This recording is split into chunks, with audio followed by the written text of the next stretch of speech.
Thanks, Dale. It's September.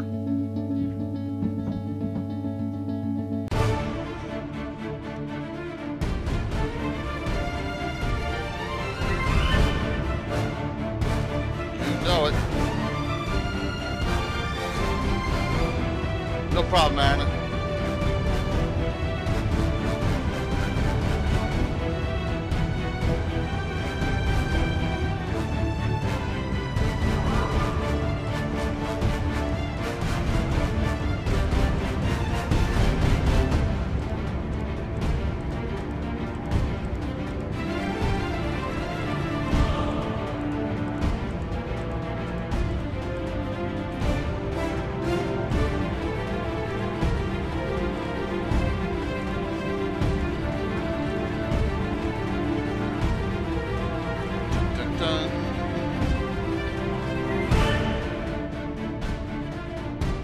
My zoom is up, Anna.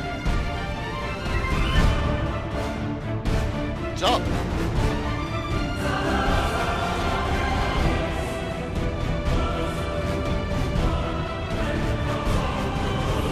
Yeah, Anna, my zoom is up.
Second. Hello. Oh, okay. Hello, Will. Hi. Tim is.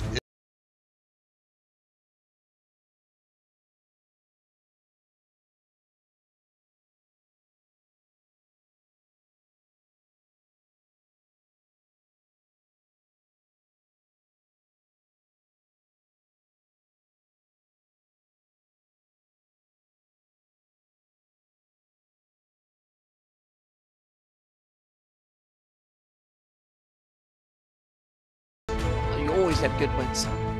I need to get my green screen and stuff. I had plans to redo my office and stuff so I can have like a green curtain in the background and tweet things, but then real life came in between, and I have other things to spend the money on right now and stuff. So So And therefore, with rain, right? Didn't you guys have some torrential rain out there? Oh, yeah, we had torrential rain, but we didn't get that much. And we live on the hills, and we don't have a lot of mud and stuff.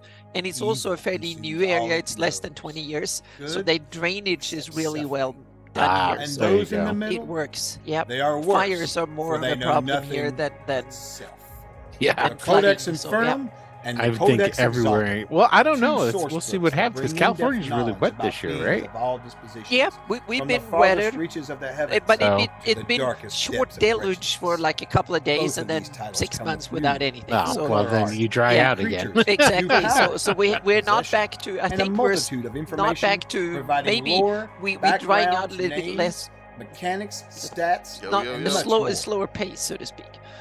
These Right. A incredible little bit, tomes but it's I not got getting you. better. filled But it with doesn't get. demons and It gets angels, worse slower, so to and speak. celestial. okay, that Unleashing makes the sense. powers Actually, Yep. of good and evil. makes a lot of sense. law Yeah, it and was. chaos on It's your been a table. surprisingly The wet year here Codices in Denver. Infernum and Exalted, Uh-huh.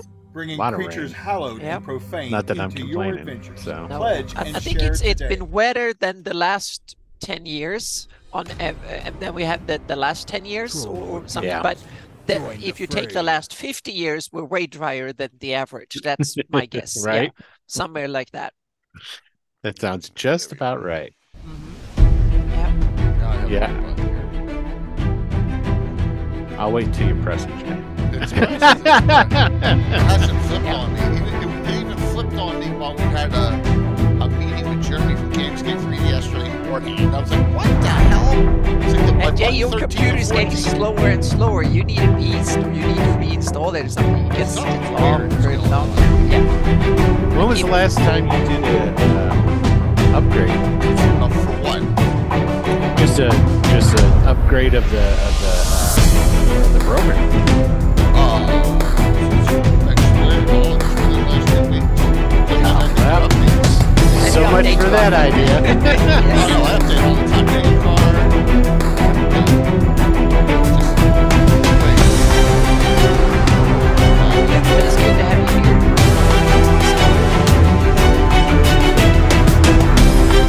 here. Just got. Let's see how many more months until GaryCon.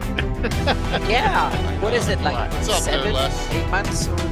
Let's see. This is September, so it's just started. So September, October, November, December, January, February, March, right? Yeah, Yeah. March. 6, 5, 6, There's a so lot before 7, that. 7 months. 7 months. God. Well, the virtual Greyhawk con. I was Yeah, saying, don't and- say it's only 1 And, month. and the 6th annual fundraiser. Yeah. Oh That's- yeah. That's no. in February, so yeah. I got some ideas on that, what we're going to name it this year. Well, naming should be easy. Oktoberfest. Yeah. That's Josh. Josh can name everything Oktoberfest he wants. How's that? There you go. Yes. I like Greyhawk Adventures and Oktoberfest, both of them. But we renamed it twice. We can't rename it anymore now. So Yeah. that's it. And I think Greyhawk Adventures is actually overused now. It's like I I think would. it is. Yeah. Yeah, it's like because Oktoberfest. that's what it is was, better. and everybody uses Greyhawk Adventures for all kinds. I use Greyhawk Adventures. Yeah. Yeah. Like- So Oktoberfest is probably. I think we should coin that. yeah, Get yeah. the website. Yeah. Get That's the some URL. good T-shirts right there. October. Yeah. Yep. Got a With the hawk. right, I need to make a logo of that. Yeah, we need to make a logo with the right font and Right. make it. Yeah, we can. But they could be the whole month, Oktoberfest. Yeah, yeah. Hawktober. We can just call it Hawktober, and that will be our month. Yeah, That's right. yeah. It's like Oh, that's good times. September that Twitch have made. September, it's month, so to speak. So we can, Greyhawk community, we can make October our month. October a month. Yeah, Yeah. I could see that. You down with that, Jay? I wasn't paying attention. So. Oh, That's good. a yeah. We'll take that as a yes. That was probably good. Yeah. Hey, Tim. Yeah, because that's when Oktoberfest is. Yep. That's when Halloween is. That's when all the good stuff is. Yeah. So, I'll take October over most other months.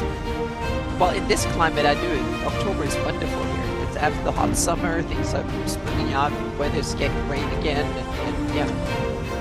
But you don't have a bunch of trees there, though, do you? We have some trees, plenty of trees here, but then we have plenty of trees up in the hills. Is just chaparral, is like sage, like bushes that are up to maybe 8 feet tall. So I ain't doing anything for a month. Yeah, so. Usually about 5 feet tall, so you can see over them roughly. So to speak. See, they call it forest here, but I would call it forest. Yeah. They say like here in the fall, so it's going to be coming up, starting very soon. They go, oh, you got to drive up to the mountains. You got to go see the aspens change. I'm like, why? They're all the same color. It's like.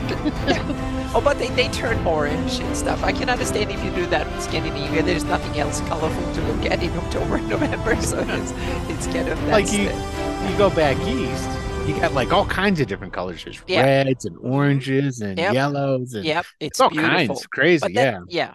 I could sing the Captain Noah song. Red and yellow and pink and green. It goes like that. You know, you guys don't even know who Captain Noah is. It's one of those weekly morning kid shows.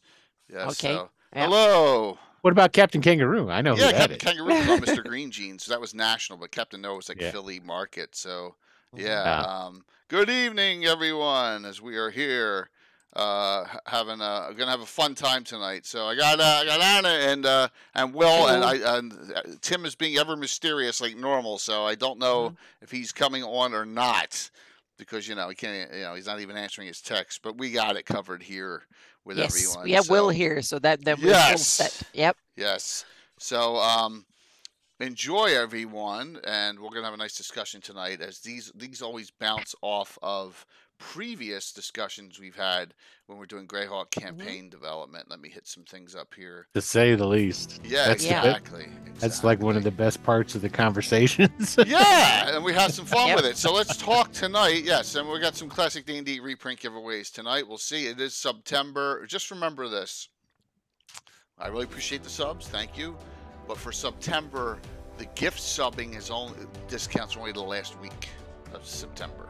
So if you do your own resub, then it's at a discount. But the gift subbing, I'm not saying don't do it, but I'm just saying that the gift subbing in mass, take advantage of that at the last week. I think it's from the 26th of September on. So it's good to see everyone. Another great discussion tonight, and let's do this. Always kick everyone up here and say how good things are going with Virtual GrowCon. We got a lot. I want to show some things that are open still, and then we'll go from there. Is there anything open? Oh yeah, there's a couple. In fact, we had some couple. We had some seats added. Oh really? Some streamers added seats. So and let me go here to my event schedule. No, I went. Yeah, I'm gonna go. I was really tempted to run a second day. Very tempted. Well, you can. I can. I take a look at my schedule, right? And then that's what tells me, hey, just calm down. You're not retired yet. Well, yeah, exactly. 102. The hunts, Tim. That's an awesome thing. I mean, I love all the third party ones that are in Dragon. I use a ton of them. Oh, I love that one too. That's from what's that adventure? We can talk. It's the one with the there's evil druids in there too, if I'm not mistaken, right? With the hunts, the same thing with the huntsman. That 102. I gotta look. So let's take a look what we got here. A couple seats for Ghost of Saltmarsh, Danger Dunwater. Here's a Greyhawk Reborn with 2. The Dawn Chaser 1. The Amy Crittenden's Trial of the Apple still has 4 open seats. It's in Hero 5e. I think a lot of people get scared by that, but don't. I mean, I think that's what the issue there is. That's probably the one with the least. 2 seats left in the middle of the night, 1 a.m. Friday night, Saturday morning for our men's game, and that's streamed. I was so tempted to get in his. Well, there's still 2 seats open. The hell no, dude. It's like, what time I got to get up, then I got to play I mean, not yours. I got to play that's Tim's. Right. Your Tim's in the morning. Yeah, I forgot there's about no that. way. Oh, there's no way. Yeah. Let's see. Lee Trouble and Harvey has 1 seat. Brunch in the Dying Earth still has 4. That's Brian Jagusak's one of his 2 games. His other games sold out. Look at this. Oh my gosh, these are all sold out, which is awesome. This is that's a seminar at Troller Games. 3 seats here for a Greyhawk Reborn. 1 seat for Greyhawk Reborn. 1 seat left for Zeef. So hey, Dickers has got 5 out of 6 already. Good for him. I know he had some problems last year, and that really sucks. But we don't have to worry about that this year. 1 seat. This seat was just added. This is Guild Superior. Frost Fang's Fury. That's live stream Sunday early afternoon. There's 1 new open seat. And I know that Chantel opened 2 extra seats for Dungeon Land. They were filled, then not. So there's 2 out of 6 here, and that's it. So we may have some more events coming. There may be some here and there, but enjoy it. Go and sign up and play and have fun. So. Yeah, there is some time slots open. I know we may get 1 or 2 more games coming this week. I'm hoping. I told them put them in right away. Don't wait, because people got to get their schedules all worked out. So I really appreciate it. This is the most we've ever had sold out this early, which is fantastic. So Dungeonland looked interesting, but that's too short of a time. Yeah, it's all good, man. Hey, just sign up for stuff that you enjoy. Yes, and Les has 2 games. So once you've signed up, be sure to check the inbox for notifications, because they may go into your spam folder with those emails. So you got to watch that. Yeah. Oh, it's Valley of the Earth Mother? Valley of the Earth Mother. There's one called Garden of Pharaoh. That one's an evil adventure. I thought it may have been from that one, but not. So this one is really themed off of Roman and Celtic. Oh yeah, at least all the imagery is. I read it a long time ago. I don't remember anything, but I want to say I think that there's evil druids in there. It could be wrong though. Well, we have a lot of evil druids already, thanks to I ain't gonna read it. Right? Not right now. Good for today's topic too. Yeah, definitely. So let's talk. Let's chat here. So starting off with go back to the beginning here. So Druids and Player's Handbook were okay, they weren't terrible. And then, I thought that their level, they went up way too fast. They go up faster than the Thieves, which led to some discrepancies in power. Like right here, let me go over to this. You see this. 1E balancing is an enigma. Yeah. 90,000 experience points, 9th level. Then it starts doubling. But 9th level up to 12th. 12th is pretty quick, and you can have a really powerful early character. The Decanter of Endless Blood, that's polluting the river. I'm not sure about that, Tim. Is that the one? Valley of the Earth Mother, the one that the Decanter of Endless Blood. Ew, that's disgusting. Yeah, that sounds right. So LaShara, I'm gonna see if I can help you, because I got a lot. We got evil stuff, here. Man. We got some options here, trust me, on Druid. So, and then 2nd edition happened, and this is where I disliked. I disliked what they did, because they sphered everything. Cleric. Yeah, the specialty priest, and it kind of eliminated the Druid in that. And I was like, So I didn't have it count toward my Druid in 2nd edition. I was like, no, we're gonna keep Druids as Druids. And then I even made specialty Druids, so I have 4 of those, which I've discussed before. We can discuss. So in the early days, Druids kind of were like a poor sister to clerics, even though they had way more powers than a cleric did, but we've always had a soft place for Druids. You just gotta, I guess the word is balance. You gotta make sure they don't go crazy in balancing with Druids. I know a lot of people are afraid. There's a lot of great things, Tim, about 2E. There's a lot of things I don't like about 2E. There's a lot of things I do not like about 2E at all. So every system's got a lot of stuff that's exactly. bad about it. You use what you need to use, and you make it better for yourself. Yeah. So I gotta say, I prefer 1E Druids, hands down. Definitely. I do not like Druids as shape changers. It's a personal thing. I just don't care for it. I like them more just natural spellcasters. Okay. So. I like the shape changing, but it needs to be reined in. You can't just shape change into whatever you want. So my basic thing is that a Druid, first of all, they have to pick what they can shape change into, and only animals they know intimately and seen and interacted with. Right. Otherwise, they can't. Those are my two first limitations, so to speak. I was playing. Yeah, they can pick more and more. They can pick more forms as they evolve, so to speak, in powers. Yeah, please. That was I was just going to point out that on Friday, in the Dragonlance game that I play in, changing people into great apes. So basically, King Kong. It's like, seriously. Yeah. Like, thanks, Les. Yeah. Yeah. So that's it. See, then I would be like, okay, well, when did you ever get in contact with King Kong? Really? Yeah. Wait. First edition, they were changing into King Kong? No. Fifth. That was a fifth edition. Because changing into a grade 8. Which is essentially, it's a really big, Did you say grape ape? No. Although it would fit. It would fit. Might be even better. Yeah, it's the same size, so it would fit. It would fit for sure. But I don't like Tim Shanks. But I'm going to show you a class that I've had years before the movie, and I think it's balanced, and we use it to this day, and it's awesome. You'll see. It's a subclass of my druid, and they can shape change into certain monster forms. Their table's a lot tougher than a regular druid. So, okay. So, druids and nature classes. The game starts out as a dungeon crawling game, and then evolves into an outdoor adventuring game. There isn't much nature at all in the early editions, none, so to speak. So yeah.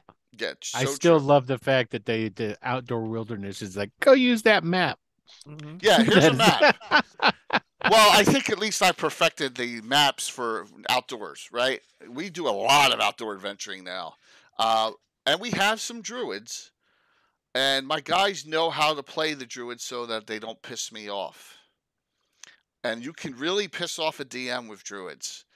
And I'll tell you the number one thing you can do. Good, because I was just going to ask what that is. Well, the number one thing you can do is, we're talking first edition, and this may be to any edition. Oh, cool. That's awesome, Boyd. Thank you for doing it. I know we talked about that. That's awesome. So, maybe,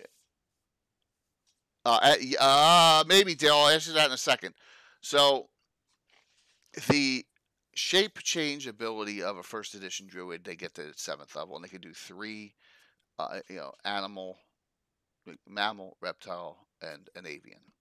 So, but there's a flying animal type. Oh, there's a flying reptile type.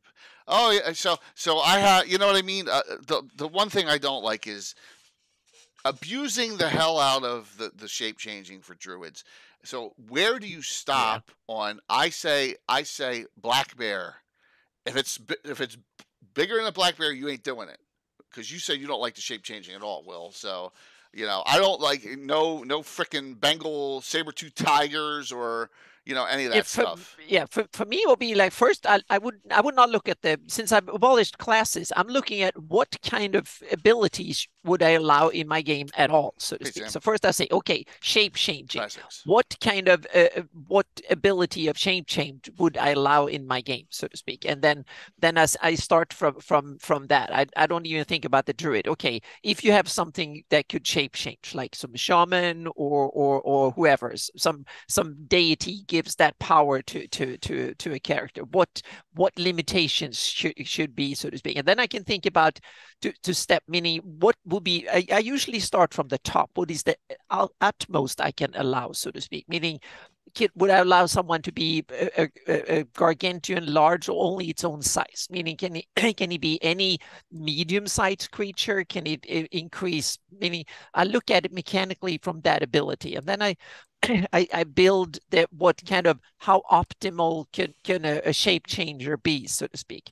And then I cut it down from there and say, okay, the best shape changer in the world can be this good. And then I simply cut it down from there, and I'll say, okay, there's like 5 levels of shape changing. You start out with this little, and then you can move up to that top. And it costs X amount of XP per time you move up the ladder, so to speak.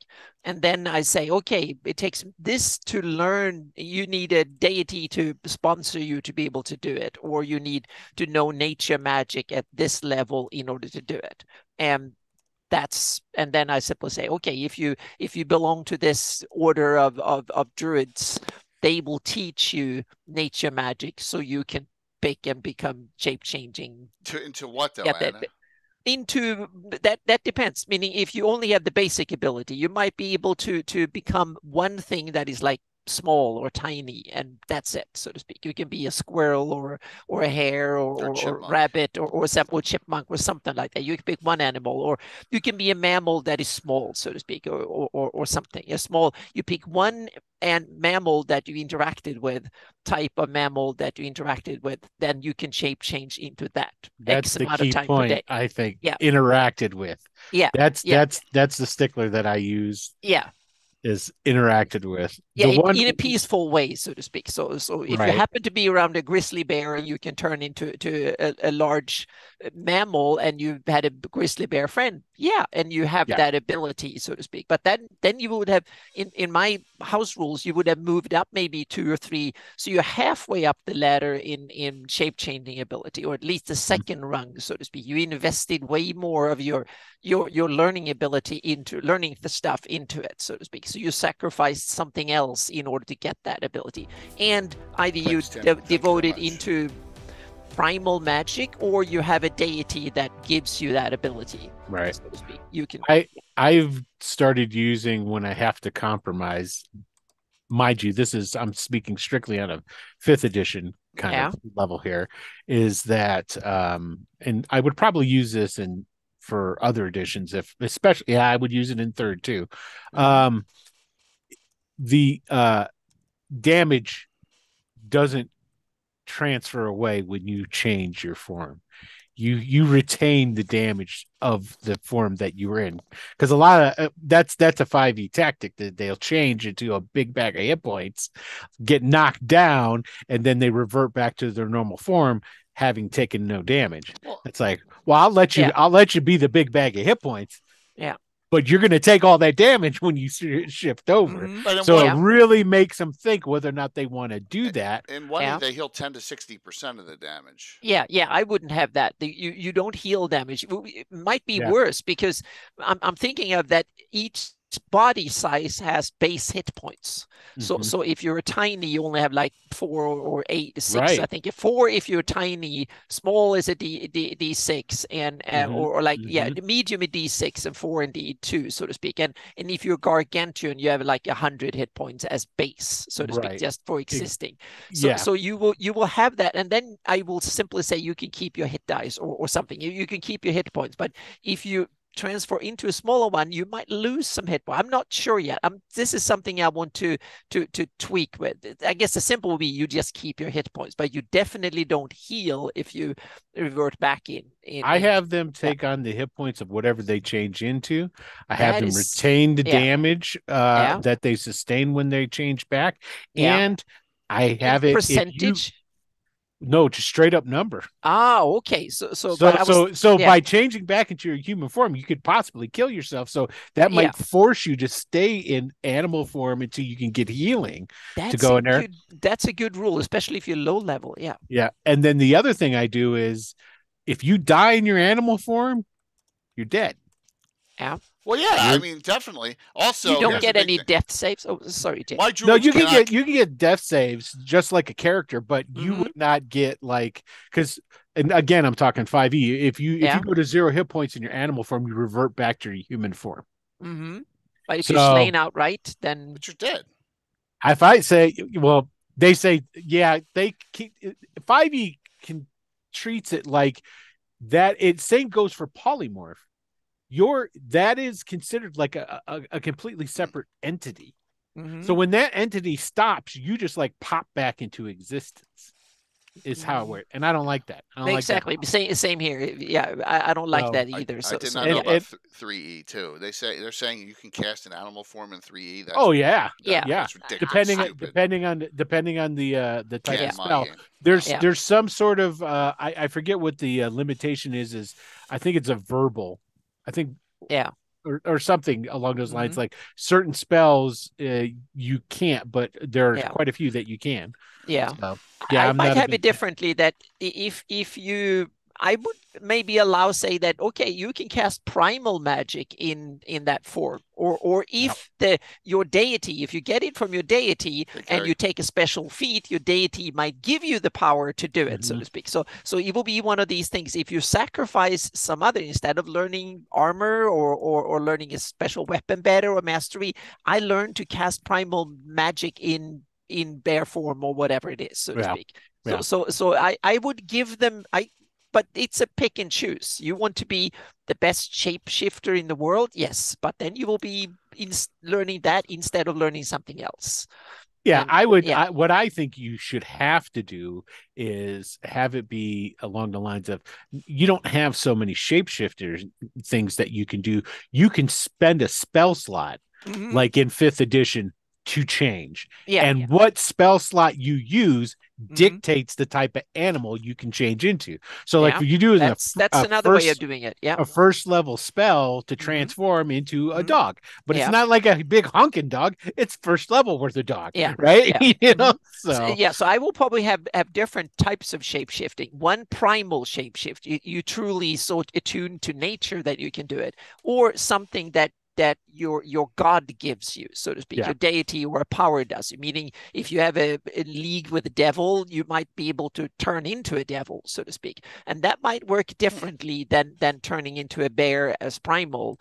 Or if you have a nature deity, you might be able to turn you into some favorite animal. That might work differently. So you might have different forms depending on who gives it to you for what reason. Or arcane, then you just use this outright polymorph spell or something like that. So so it will be it will be different, so to speak, for depending on how you got the power, so to speak. So I'll say this. Oh my god, my brain just went completely blank. Holy shit. We confused you here. Age is a great thing. I know. It's fantastic. It's gone. You have a problem, it's gone in 10 minutes, or next day you've forgotten about it. Yeah. Wow. Was it something that you saw in chat? Well, here's a lot of the things I saw as leveling up that, playing, and that is the shape change ability, especially if you're able to cast spells, that's insane. But remember, 1st edition has multi-class druids. Yeah. So you got fighter druids. Druid mage is a super powerful one, and that capability to cast would be just disgusting. So that's out completely. Well, one thing that they do, like in 5th, because there's an awful lot of multi-classing in 5th. You get druid barbarians, and they allow you to have their damage reduction with the big bag of hit points. Like, oh, that's always good, I guess. Yeah, sure, whatever. All right, so shape change is always going to be that iffy thing, but there's some great things about it. Oh, druids. Yeah, but I think it's one of these that requires a little bit more careful tweaking, so to speak. You need to set rules and so on. And I would definitely want it in a game, because I think in a fantasy game it deserves it, because a lot of other creatures, I want them to shapeshift. So that's why I want characters to be able to as well. But it's one thing that needs to have some guardrails and needs to be substantial, meaning you invest a lot of your characters' efforts into doing it, then you should also gain some benefit. So the best shapeshifter should be awesome, but then on the other hand, that means that you have to sacrifice a lot of other stuff. You will not be a similar good arcane caster or a super warrior or anything like that if you're a super shapeshifter. Yeah, I think one of the problems with druids is the base character's too generic. As in you're there's, because you're not, it's like a catch-all wilderness sort of thing, which I'm not a big fan of. It's like, if you live in the Arctic, you should be an Arctic flavored druid, having your abilities tailored to the environment in which you are in. I could see having one or two, the ranger kind of does that, or at least they used to, where, you go up in level, you get a couple of areas that you get your expertise in, sort of thing, or whatever. But and I think like your wild shapes and stuff like that should be attached to that flavor, just like your spells should be attached to that kind of flavor. Mhm. But now you're talking about a designer's nightmare because the amount of stuff you got to design is like, But it's also depending on, meaning standard vanilla 5e is not supposed to be setting specific. It's supposed to be generic fantasy. I want to play a cool dude who can transfer into cool things and do stuff. So I can totally get it. If you want to, meaning the game is the essential bit. I want to have a generic fantasy game and do cool stuff. Then I think 5e, that approach really work. I'm coming in from the opposite way. I want to have a deep Greyhawk centric absolutely with rules on top, so to speak. So the rules come secondary. The setting comes first. And then I tweak the rules to fit my setting. 5e, vanilla 5e is the other way around. The rule comes first. You build cool rules to do cool stuff, and then you flavor them with the setting on top, so to speak. I've taken the 5e rules and or the level up version of them and tweak them 180 and start with the setting and then build the scaffolding of the rules on top. And that's what we're going to discuss here. So. I'm going to give someone credit, and you guys don't beat me up. But Eric Boyd, everyone loves Eric Boyd. A lot of the deities, especially in demi-human deities in the Forgotten Realms book, because they cross over, right? Have a lot of like spirit totem abilities where it's just one animal form. I think Real Thing Ralph's like that, and all. So they get a lot of flavor in that book that I think is missing in Greyhawk. Because we didn't have anyone write something like that. We had a lot of specialty priests from the Roger Moore articles, from Len's articles, where you could create specialty priests off them. But we're really missing the Druids as far as that capability. Yeah, but there's also, I think, if you want to run, even when you run a Greyhawk campaign or any fantasy campaign and you want Druids, you have to start thinking, what is the place of the Druid? I mean, is Druid just someone who loves nature? Are they tree huggers or something? Or are Druids a specific specialty priest? Are they a priest of a special faith or religion or something, and God? That has implication of how you want to build the class or how you want to give the feature, so to speak. Meaning, would Druid in your game be a nature lover that absorbs nature and have a class that does that, or is it one of the specialty class that is maybe more special than others, but it's still a specialty priest? Meaning, are the Druids just fleet priests of the Flan, or are they simply the religious figures that adore nature more than any other? Meaning, you can go either way. Both of them are really valid ways of dealing with them in fantasy. So that's a good question, and let's talk about that as we go, because once again, the issue is now I got a plethora of different variant classes going in. So we have regular good old fashioned Druids because they're multi classes, but we have specialty Druids, and then we have a specialized class beyond that, the Avenger class, which I've had and once again, I'm going to tell everyone, had nothing to do with the damn Marvel movies. Okay. Also, my Winchesters have nothing to do with Supernatural. Done. Okay. Just note that, please. They go back decades, so it's just they stole from me. But so the Avenger class. Actually, I stole the Avenger class from Baldur's Gate too, but we'll talk about that in a second. So. Yeah, that's a 425 start, Curtis. So tomorrow, next week, we'll talk about that. So I know we all have a lot of stuff, and we want to talk about Rangers and a couple other classes too. So let's throw. Will, I know you got. Look at this! You got a specific one right here, right? Oh yeah. All righty. How many of these Druid archetypes do you have? I think there's currently 8 of them. All right. So if I go to collections, I go to Druids here. Yep. All right. Oh, now something I need to do. I need to make collections in my Patreon too. Yeah. All right. So are these all 1E? No, those are all part of my 5th edition recreation. The fighters are the only thing that I'm doing currently. Oh, wait, thanks, man. So this is and that's the old mirror of the Paynims, right? Or the Paynims. So essentially, they are because. The Paynims they're a horse culture. The old mare is essentially in wild horses in their herds. There's a boss. It's called the boss mare, and she runs the show. She runs the herd and takes care of the herd. The stallions will fight and whatnot, but they listen to what she says. So this here is a version of the Paynims. This is a druid that is connected. It spends its time with the herds, helps to make sure that the horses are taken care of, as well as the tribe, because the tribe only is successful as the horses. So she's like a guardian of their horses. But this is something that was taken, and this is where I'm trying to wash out the generic and make things more specific to the Greyhawk. I really like that idea with the horse druid that tend to that animal aspect of tribal life, so to speak, or of that culture. Especially, with the Paynims, because they have their horse archer, horse warrior type. Without that, if you don't have horses, your tribe is gone. It's no good. So, and then that's awesome, man. So, all right, I'm going to ask this brutal question, Will. Thank ZND. Thank you for coming in.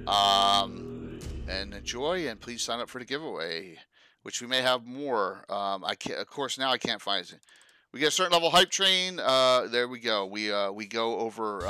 We double the giveaway. So thanks, Curtis. Why not convert these back to 1E? You do a lot of stuff in 1E. Why aren't these being converted back to 1E? Well, one of the reasons why I was doing it in 5E is because it isn't there. If you're going to talk about first edition stuff, people who've been playing first edition been playing for a long time. They already have a lot of stuff set. Like Jay, how much stuff do you have? See, I don't have much.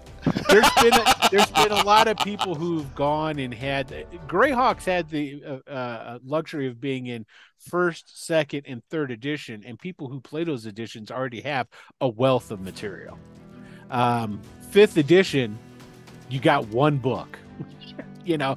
Fortunately, the community stepped up, and people like Joe Block, and I can't remember the other guy's name. The other guy had a Patreon that got shut down. We'll just say what happened. Oh, okay. Gotcha. And then there's a lot of other stuff that's being done out on the internets and stuff. So it needed it. One of the reasons too, it is a lot easier, actually, I find, to make these specialized things for 5th edition than for first. Maps. Because in 5th edition, archetypes and whatnot is stuff that's already bolted on top of the classes. Whereas in 1st edition, if I were to go and start giving specialty abilities, I'm essentially making a new class altogether. Right. And so it's a lot easier for me to just go in and wham, bam, bam, and make them in 5th edition. Now, the 1st edition fighters that I'm doing, those are real easy to make. But one of the reasons they're real easy to make is because I'm not really giving them anything I'm giving them one thing that sort of doesn't exist that I'm making up. It's just one thing. Everything else is I'm picking different things, non-weapon proficiencies, what have you, putting it together in a descriptive framework so that people can get mad and tell me that kits only exist in 2nd edition. Yeah.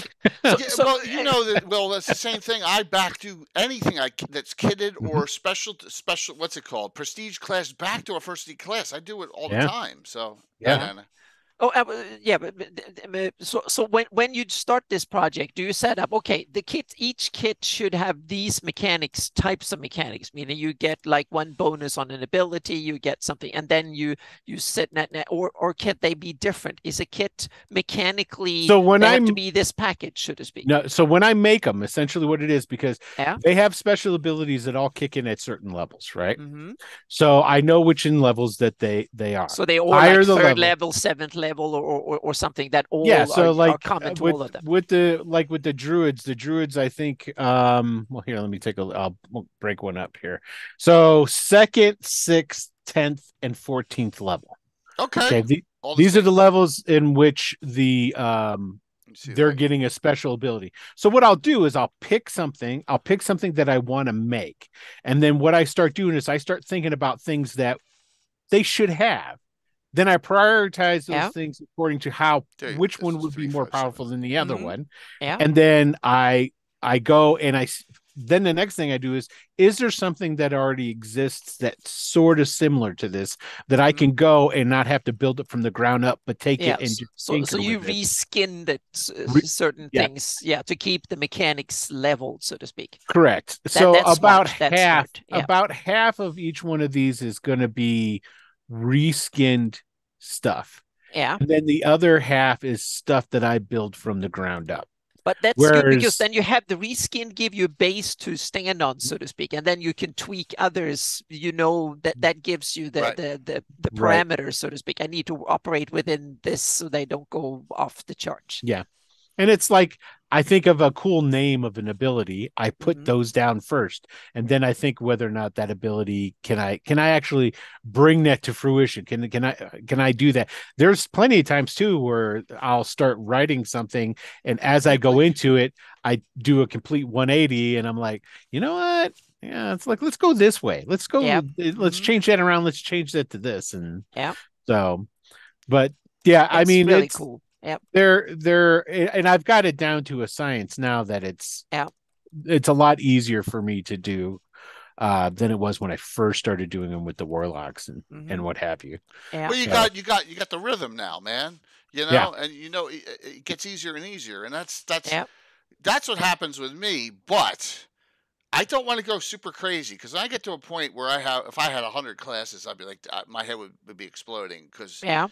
I have enough, right? It's gotta be something. And here's the thing: we're talking like the Circle the Swamp Druid.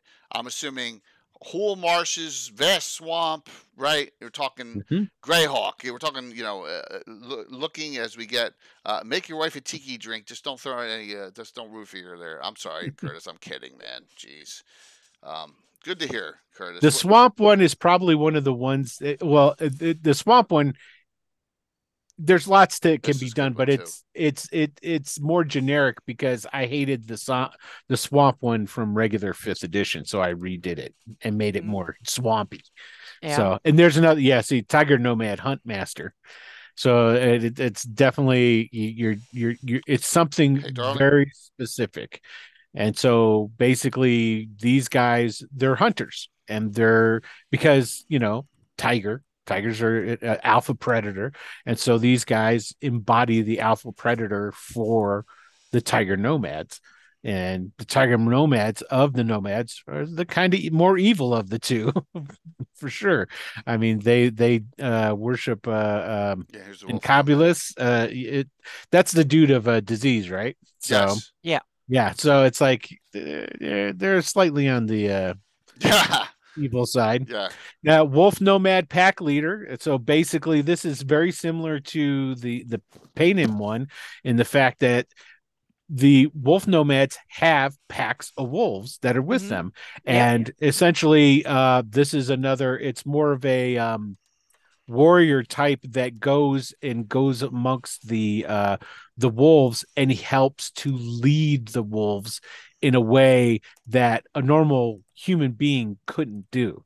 So he can talk wolf, he can, and he can get a greater level of organization out of their wolves and tactics out of their wolves. Yeah, and he's one of the pack. He's a pack member, and the wolves automatically accept that as a pack leader or pack member or something. Exactly. Wants to be. Yep. So a little trick is, if you're a DM, and we're talking Greyhawk here, but this is for any setting, there's no reason you can't tweak a class that based on a location or based on a background of a character without touching the class at all. And I'm giving you an example. I just put it in chat. So Darling just has Molly Hatchet as her fighter from the Wolf Nomads. Well, they can befriend a wolf, right? There's no ability for a fighter class to have that. That doesn't matter. You can fit that into the gameplay and run with it, So hey, Jeff, and that's what we did. That's what I did with her fighter character. And but what Will's done here, and these are great. I just wish they were all 1E2E. You can make them 1E. I know. Yeah, you don't want to go back. I understand. To tell you the truth, it's probably pretty easy because the powers that they have are they're connected to a level, and it'd be easy to do. The only thing that you would really probably have to work out would be the saving throws on some of the abilities, if it were, because saving throws are done differently. Really, that's about it. So these are all good. The Wanderer of the Black Ice. Yeah. Sea of Dust Diver. John should check that one out for his game. Sea of Dust, Dark Sun game. Yep, Dark Druid Circle. And it's another one. And this is something what I did with a lot of these is I took the whole shape-shifting thing of the Druids and I made it specific.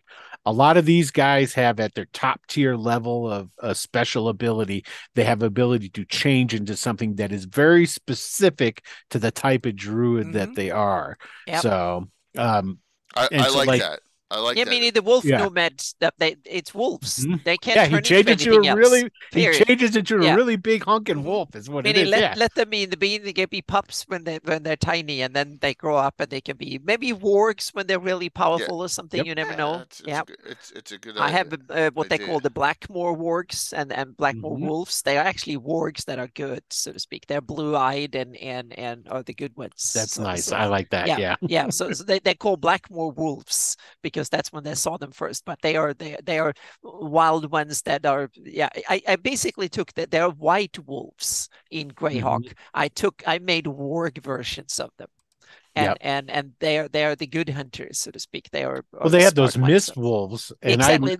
Exactly. The mist wolves I met. I was like, I need to upgrade them. I want mist wargs. One of the rangers that I made for Greyhawk, the archetype was Burnell Forest Mistwolf Hunter or something like that. I might as well jump here then. All right. The Vestry Forest, the greatest forest in all of Greyhawk, with the defiled glades. We have a group of druids trying to reclaim the defiled glades. They're called the Reclaimers. In that many Greyhawk campaigns. I love your names for stuff like that. It's when you get a story and you tie a name like that, it's great. You have to. So that and the epitome, the best one is got to be the Omega Patrol. That one is by far. And Tim's not here. Hey, John. Tim is not here to defend himself on that terrible name. Of course, he goes, the last patrol you ever need. What the heck does that mean? Great. It means nothing. I love it. That's the sales pitch. I love it. That's right. Yeah. A lot of questions here. Here's my specialty druid list, like specialty priests. Now, you're going to go, who the hell are half of those deities? Okay. Remember the Master of the Hunt is. Remember that. 1980 and earlier, there are no Greyhawk deities, right? But this guy's roaming around in the deities and demigods. Master of the Hunt and stuff. Oh my gosh. And Dragon 65 has enhanced Celtic mythology in it. Yep. And we loved the enhanced Celtic mythology. I know you know, Dale, but I'm just saying for the layman, you'd be like, who the hell are these? It's great inspiration. That's another thing. You can take these things, reskin them a little bit, and they will fit perfect into your fantasy campaign. Yep. That's what I did with the Great Hunt, too. I took it and I put it in. I love the Great Hunt. I love all of this. So the Flan, the Rovers of the Barrens. It's like big. That's a big time god. Elven. They have Gabbin and Gexner. Yeah, they're the two I use. Celtic and Finnish for the most part are the ones we use the most. I mean, Uko's in my game. So this is what we did. We have there are factions of druids fighting each other in the Vestry. I think it just makes sense. And Alana is the Elven for good and neutrality and good. Which, by the way, I've changed my druids so they become neutral, neutral good, or neutral evil. I just thought it just made sense in this setting, especially. Serenus, which is like personified, if you read the article in 65, personified of nature at its angriest, right? Or vileness or visceral. So Serenus, who can actually take the place of the Master of the Hunt, by the way, if he's really in a foul mood that time. Neutral, neutral, evil. The Master of the Hunt is just bad. And I'll admit, I ripped Malar off. I ripped the deity Malar off, and I converted Malar to the Master of the Hunt. I thought it made sense. And Rolthane Ralphos, the Sylvan Elven god of the tree god, which is a neutral deity, and I thought that fit. They all have their own spell lists. They all have special abilities that are a little different. And they all have a different ethos where they, and that's just like my specialty priest. So where I have 43 specialty priests in Greyhawk, I only have 4 specialty druids. Okay, 4. If someone said to me, "Can I make another specialty druid?" I just like I do with a specialty priest. I go, why, where, and for what purpose, right? And all you have that. a test to see Yes. if it should it be a class, so to speak, and Yeah. or a subclass or Absolutely. something. And so, Yeah. like the last specialty priest I have that I haven't even written it up yet is Brandabaris. Alan has a specialty priest of Brandabaris, and we've just been winging it for the most part. But I got stuff to write it up and put it into my book. So I'm 44 shortly. But with this, these are the druids, and they're all fighting each other, and they all have different little. The Master of the Hunt has the claws. I mean, it's great, So it adds. I love druids fighting other druids. I think it's a cool idea because druids are nasty, especially outdoors. So now you get to see a nasty druid fighting, an evil druid fighting a neutral druid or a good druid, or they're trying to take over an entire, stone circle for some purpose. That's the kind of stuff we're looking at doing. I think it fits Greyhawk. I think some of these are. I think Serenus would be the perfect Old Faith Flan deity. Nature personified itself as a visceral field to it. So I recommend everyone look at Dungeon 65 on that enhanced Celtic mythology, which is an addendum to Deities and Demigods Celtic series of, and it talks about every deity and where they came from. And some of them are like, I have no idea where this came from. It makes no sense. It's not a Celtic deity. Like I think it's Dunatus. No one knows where that one came from. So, but it'll explain it. This is my take on, and these are all 1E, by the way, everyone. 1E, 2E, it's all, back converted. So this is really cool. You have a different approach, but I really like it because this is inspiration. I'll cherry pick from it. I'm currently, for my campaign, I'm developing the Old Faith. I have been several years, and in the Crit Wall article, I hinted at you can see it in action, so to speak. I wrote the brief history of Crit Wall going back 4,000 years. Wow. And yeah, brief. But the history is brief. It's only deep, but very brief. Yeah.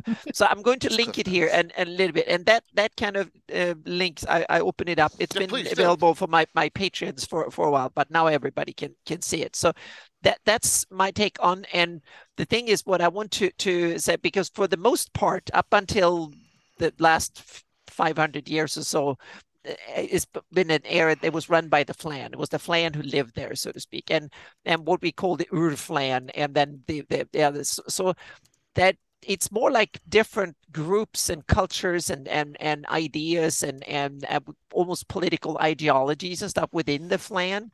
So some of them are, so it went back and forth, and I want to kind of show it in action. And then when I discussed it and showed the results of it, that's when I want to go in and show, okay, these are the rules and the mechanics and stuff that leads to this result in my campaign. And then others can piggyback from it. So I also think that the Old Faith needs a few more deities, and on the evil side it's easy. Yeah, on the evil side it's easy because we have demon lords and various fiends and stuff, so they fill the niche, meaning you can put in Orcus, you can put in Grass, you can put in Zuktmoy, and they're already tied in, so to speak. So they fill a lot of the evil niche. The good side, or the other side that builds community, that we have Merica, Beori, Elana, and stuff. So it's starting. So I build them in and connections to the elves and stuff. But there might be room for a few more. But I want to use what we have in Greyhawk lore and flavor as much as possible and build from that, so to speak, and weave that into my history of Old Faith. And then said that the Druids were for a long time, a lot of the Flan called their priests, so to speak. And since they lived out in nature, the Iridians, who were much more urban and much more modern in that sense than living and stuff, thought, oh, these nature priests, they're just a tree-hugging priest out there in the woods. And so it's more like a term. That's where the perspective that the Druids were, oh, they're just wilderness priests, so to speak, because they don't build enormous churches and temples and worships in big edifices of stone and stuff like that. So it was more of a cultural different way of looking at religion, meaning the Flan, for the most part, they rose some stones or had the biggest oak in the forest and had their religious rites and rituals and stuff out there. That's the big difference, in my opinion. Plus the fact that most of these Druids, they probably wield axes and swords almost as good as any warrior. They also they had survival skills. They were good hunters and stuff because they had to, because that's where they lived. And then you take it a high priest of Celsius coming from Real Devon or Karlstrand will go out and meet these people and say, oh, they're primitives. Exactly, they're primitives out there, wood priests, and they worship their trees and so on and so forth. So that would be kind of a cultural clash, so to speak. I look at it more along the lines, at least the way I handled the Flan, is that they're just as sophisticated as all the others. Mm-hmm. They just do it in a way that is in conjunction with nature, as opposed to trying to bend nature to their will. So like, it's like they'll have like their grand hall, but their grand hall is a grove of trees that has a proper grown canopy and stuff like that. It's like they just, it's a lot how like a lot of places view elves. Right. Yeah, I look at the Flan pretty much the same way. They're kind of on that same level of how they work with nature. So. And I would say that the evil side of it, so to speak, they are the ones that the taming and using the beasts of the night, so to speak, and the decay of nature. They were the Suktmoy worshippers of decay and undeath and Nerul and stuff, meaning when you died, we are the priests that can make use of the dead ones and make them into the weapon to vanquish the enemy. If there will be someone coming to kill all the Flans, we are the ones that will bring out the horned ones and we will kill the enemy, so to speak. We are the doomsday, the ones that keep the weapons to vanquish any enemy that comes, so to speak, and stuff like that. We bring forth the abyssal maw, the horned ones, and stuff from Greyhawk lore. And those were the priests that did that, so to speak, and eventually, in my take, also created the Death Knights. So they were all Flan inventions. The Flan Druids did this to the Great Kingdom, so to speak, and so they are. I totally agree. They are equally powerful, but in a different way. They have a different cultural take, slightly different ways of doing it, and and the methods are a little bit different, and the environment is a bit different, but they are as powerful. I look at the Flan as having been corrupted, really, by the easier, quicker ways of, say, like the Iridians and the Sewell and whatnot that were coming out there and showing them, because like their stuff they had, it was just as powerful, but it's like also too, when you live when you're living in conjunction with nature, you are at the whim of nature too. So you'll have, lower populations and things along those lines. So and then, you have these other guys come along and go, hey, well, look, we got this and we got that. And so they get corrupted by the easiness of it. And so that's how they were losing their culture. I have it that back in history, they figured out undeath. They figured out undeath, and that went crazy, so to speak. So it became fashionable. Rulers of the old Flan world all of a sudden realized, oh, I can bring up the dead. I can dig up the dead, and I can animate them, and I can turn them into, and then I can turn myself into a dead. I want to be a rule lich forever. I'll be a lich. Exactly. I could, exactly. And I can rule forever. And a lot of them did, and that was like a wave of undeath and necromancy and stuff that turned it. Meaning the Flan culture kind of went down a spiral down for 1,000 years or so, and it was really bad. And in the Crit Wall example, I kind of dig in and explain a little bit how that turned out, so to speak, and also why afterwards there were reason to bring them back, so to speak. So because those, even when that became unfashionable, because eventually the few survivors realized this is not the way to run society. No. So once they have won, the living ones won, because life is stronger than death eventually. At least I want to have like a positive spin. The good guys should win eventually, so to speak, right, with a lot of struggle. But then realized that's not a good idea. But they didn't root it out completely, because there was still a lot of fans who thought, damn, I want that power. I'm going to nurture it. If I have to sit out and live in a cave up in the hills, I'm going to sit here and be that necromancer, shaman, or whatever, so to speak, and keep holding on to it. And eventually, when the big problem comes, someone up say, oh, there's that hermit that lives up in the caves, he knows how to do it, and you go up there and bring him back, and he becomes, and the circle can start again, so to speak. The circle of unlife. Yeah. So I turn these kind of things that the tropes we have in fantasy, I turned it into fantasy politics, so to speak, and I wanted to explain how my version of Greyhawk functions, so to speak. So the Druid, a lot of people don't like Druids. A lot of people do, but a lot of them seem too basic, and they can be a little bit simple in some ways if you just play them as tree huggers and simply say they're protecting all nature trees, and turn it very mechanically and say you need to be neutral and you need to depend nature and nothing else. Then it becomes difficult. And that's where where are they? They disappeared on me. I thought I had all these. Did I close them? Oh, here we go. That's where if you want evil Druids, go see Rob Kuntz's Dark Druids article. Okay, I mean adventure. He has an interesting take on them. Yeah, that they are anti-Druid in some way. They are against nature rather than for it. Oh yeah, and that's one interesting. Too. Exactly. That's one interesting. That's definitely one viable way of doing it. Yep. So, and we talked about this in discussions with Rob, so we won't go too much into detail with that. The Complete Druid's Handbook in 2nd edition gives you a lot of options. It's a good reference. The Splat books here. I'm glad that too many of them came out then, but I'm glad they came but they're out good. Now. They're good now. They're really good material. Yeah. I think only too many came out for TSR. Yes, right, exactly. For us, it's awesome. They came out when I was a kid. I couldn't afford all those books. I mean, it was like every week there's a new one coming out. Yeah. That's what I meant by it. All right. So thirdly, with this, now I hear Baldur's Gate 3 is the best RPG of all time. Okay, I haven't played it yet because I just don't have time. You can screw around with the bear, so it might be a good best. Yeah, I've heard that. Before that, Baldur's Gate 2 was the best one of all time, right? And then Baldur's Gate 2, there were some memorable NPCs.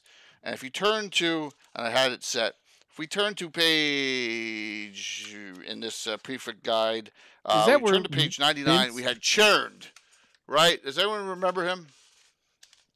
This guy right there. I played it briefly. Okay. All right, that dude. One in the middle. Yeah. He could turn into monster forms. And I was thinking to myself, what a great idea. Let's steal that. Meaning different things like aberrations and all sorts of weird things. Like no, there was a limited list. I think his big thing was a werewolf. I think a lot of it had to do I with remember the game. that guy. I think the game. Remember, this is the late '90s, so it's limited to what you can do in that game with it. So for me, I took it a little bit.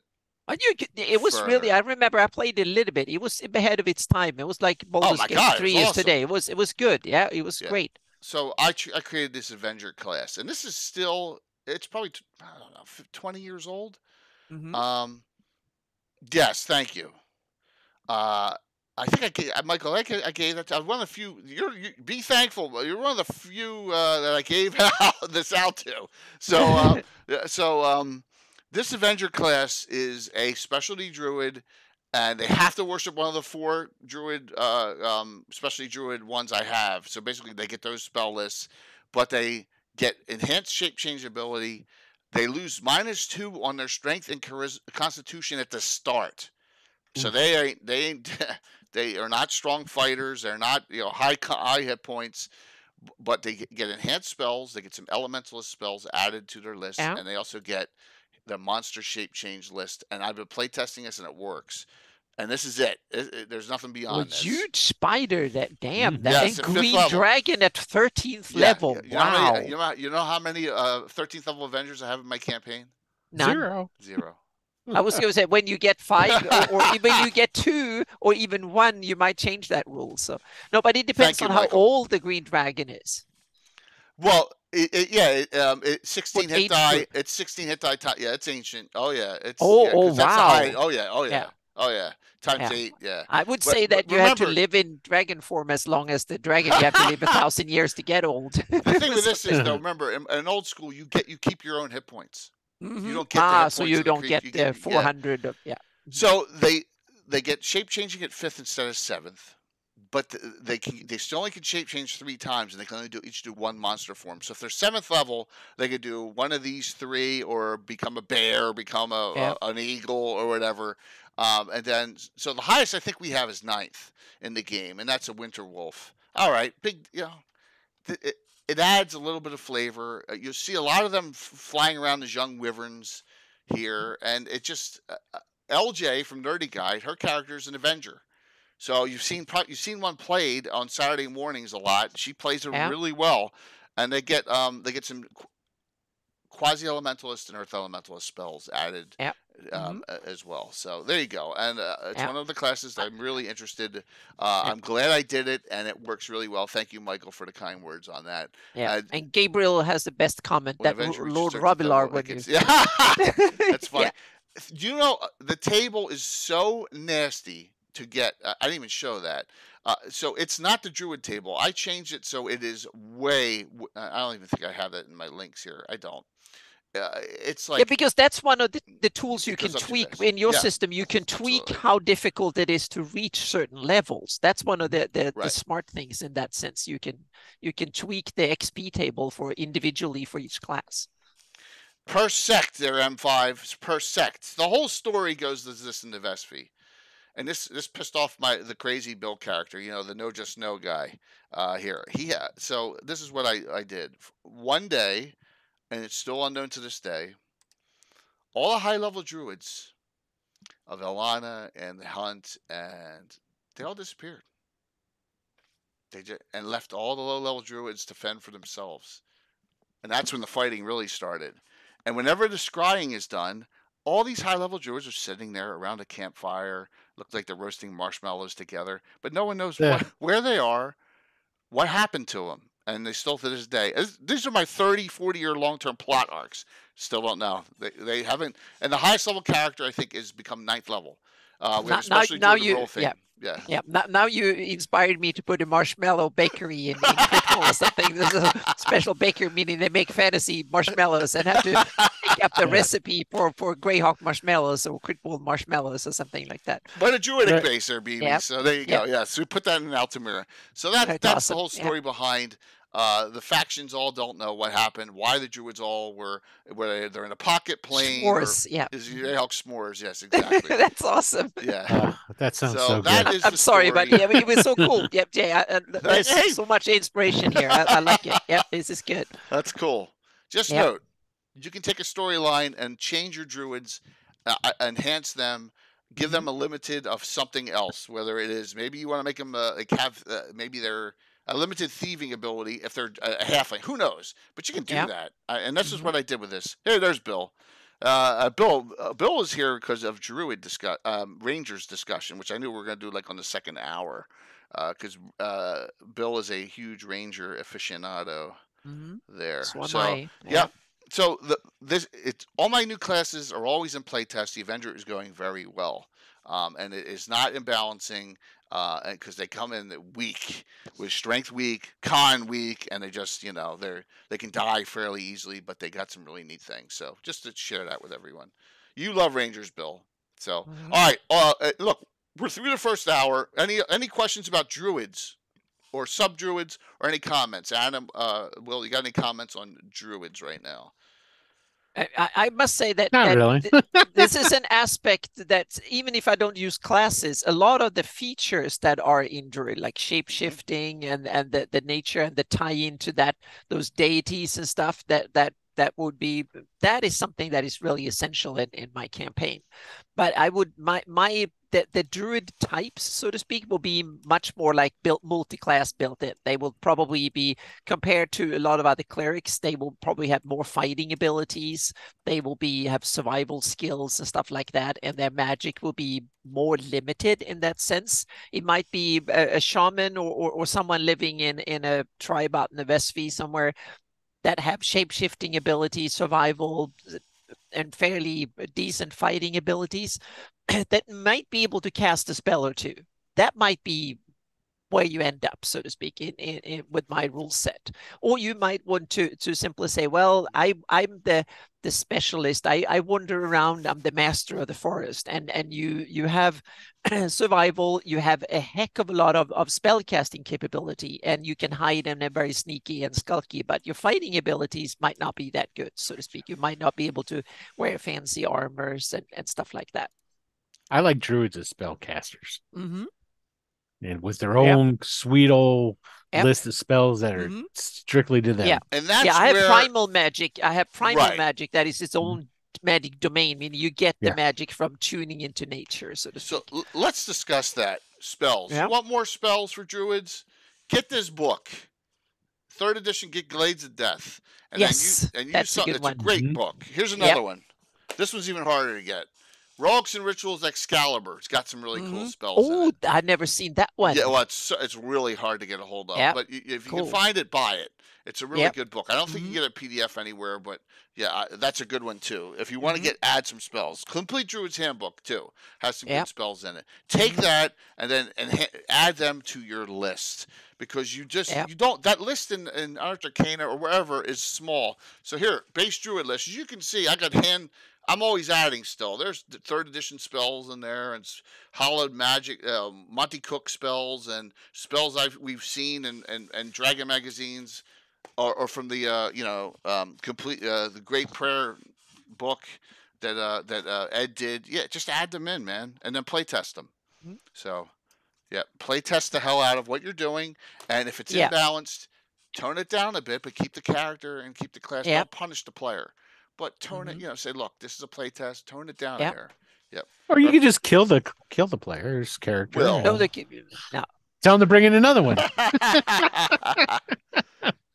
when you we'll have a whole nother discussion on killing characters and being the evil DM. I talk tough. I'm a softy at heart. Fascinating writing. All right. So first off, Scottish Jeff just said something about Rangers. Let's go here. We got another handbook for them. So let's talk about Rangers and other add trackers, or I have a bandit class that would be in here. Tim has a scout class. You have your commando class. That would fall right into this realm too. So you got the Avenger XP chart. I've been modifying the Druid one, which is too quick. How much for 2nd level? Look at that. So Valmoku's asking me a question. 4,000, 2001. 2001. 9th level's 200,001, which is 110,000 higher than Druid. So I can get that to you, Michael. No problem. Complete Ranger's Handbook's another good book where you can add in a lot of different things in here. But 2nd edition, I think, was on the right track, where it allowed you to dual wield if you're wearing light armor, like studded leather, and you get if you're a dual wielder free. I thought that was on the right track, and it allowed hunting. Will, on your rangers that you have, do you have do they have specific favored enemies, for example?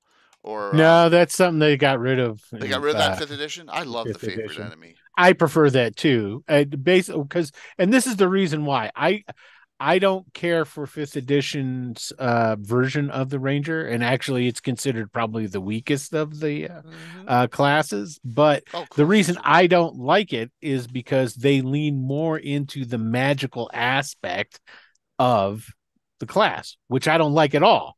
I don't think the fact that Rangers can cast spells and stuff, I'm not down with that. I would prefer to have a fighter that has abilities that are wilderness based, and take them that way. Give them some more abilities, get rid of the magic. That's Now I understand why the magic is, and it pretty much what it is now is it's baked into the character class from first, second, third. Nobody got rid of it because nobody wanted to take away people's spells because they'd all cry, and because Well, it's first edition, they both Tolkien. Druid and magic uses spells, so they were the most diverse spellcasters in that sense. And they're just trying to be Aragorn, right? I mean, that's really what it is. Yeah.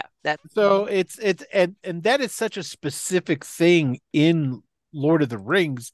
It's like that doesn't really wash out well for me. Yeah, that's why we have a ranger class, because of Aragorn and before you had to be good.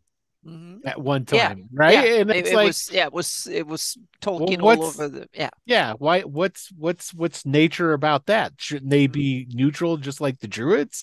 If you're going to go that route, because who's giving them these abilities that they have? It's like, or they just one day woke up and go, "Hey, check this out." It's the they don't think from the setting perspective. They think from the rules perspective, and then you kind of and it's like, we need to have character classes that fits these mechanical niches. We need, like, fourth edition was like, we need a controller, we need a whatever it was, so to speak. That was the most mechanistic way of looking at D&D, and third edition was somewhere in between. First edition was way more mechanistic. Second, a little bit less so. Third, a little bit less again, and then fourth edition come back with a vengeance, and then 5e somewhere in the middle again, from a mechanistic perspective or not. That's my personal opinion of when it comes down to Rangers. I'm not so anti-magic in Rangers to the fact that I wouldn't play them. I enjoy Rangers, but again, Rangers is another class that I feel it's too generic. It needs more specifics. It needs the DM and the players need to get together, and they need to, spice it up and make it something that's unique unto itself. Yeah. Which is kind of hard to do because, and this is what I was trying to do when I was writing up my Rangers, is like to give them. One of the things is, like, when I first was talking about, because I do, when I start these projects, I put out a poll and I ask people what they would like to see and stuff like that. And I got a ton of people giving me names of forests. And I want to see I want to see this kind of ranger. I want to see that ranger. And I'm sitting here and I'm going, that's all the same dude. I was saying, if you come from the Celadon or the Adri, what's the difference? Or it's all the same Gamboge guy. or the Adri. Yeah. There's some Frostwoods might be different. So like you could have some variation, but for the most part, it's like, no. So when I wrote the ones up specifically for Greyhawk, I was trying to find things that make them more unique for a particular area, or if there was a particular thing about the forest in which they came from, and then that's what I would lean into. It wasn't like, because otherwise they're just a ranger in a different location. Yeah. Well, I would have it that Rangers for me would simply be people or characters who know fighting well, meaning that the warrior soldier type, and also know nature and can survive out nature and stuff. That will be Ranger for me, so to speak. Right. You add some nature, but otherwise you know how to fight, and you know to hunt, meaning you know nature, you know where to find animal, how to forest for food, where to find clean water and stuff like that, and how to skin. If you shoot a deer, you can get the meat out of it and without getting sick and stuff. And that's what I just did. Okay, so going into the first edition warrior kits that I'm doing, the last one I just did was the Wilderness Warrior. Okay, let me go to it. And that would be under it. It's under AD&D fighter kit. Yep. And of course, as soon as I made it, one of the first comments that I got was, "Isn't that just a ranger?" I'm like, no, it's not a ranger. It's not a ranger at all. First of all, this guy would get weapon specialization for crying out loud. It's not a ranger. Right, and that's the crossover. See, I like the crossover of some abilities between classes, and I'll talk about that in a second here. No, that's a good thing, but he's got abilities to survive in a wilderness setting, and there's nothing wrong with that at all. He's more like. I'm trying to think of a Tim equivalent. I bet he's probably closer to your commando, Anna. Right? Yeah. It's probably very close to Tim's commando because that's a fighter subclass, right? I think it's more like a thief. I thought the scout was a thief and the commando was a fighter. Okay, To me, it's like it's someone who can sneak and can fight and can be out in the wilderness. So it's kind of a little bit of all three. Yeah, and to me, it's but I come from the different. I don't try to figure out the silo first. I'm like, okay, these features, then pick and choose. You want to learn fight, and you want to learn to survive in nature, and then you learn to fight as much as you can. You learn to, but you only have this much time. You only have 3 years to learn, and then you learn to fight like any warrior, so to speak, and then you go out in nature and you learn that stuff. That means that you have a little bit less time to learn armor and all that stuff. So you might skimp the plate mail school and go out there and hunt instead, or track or whatever it is, so to speak.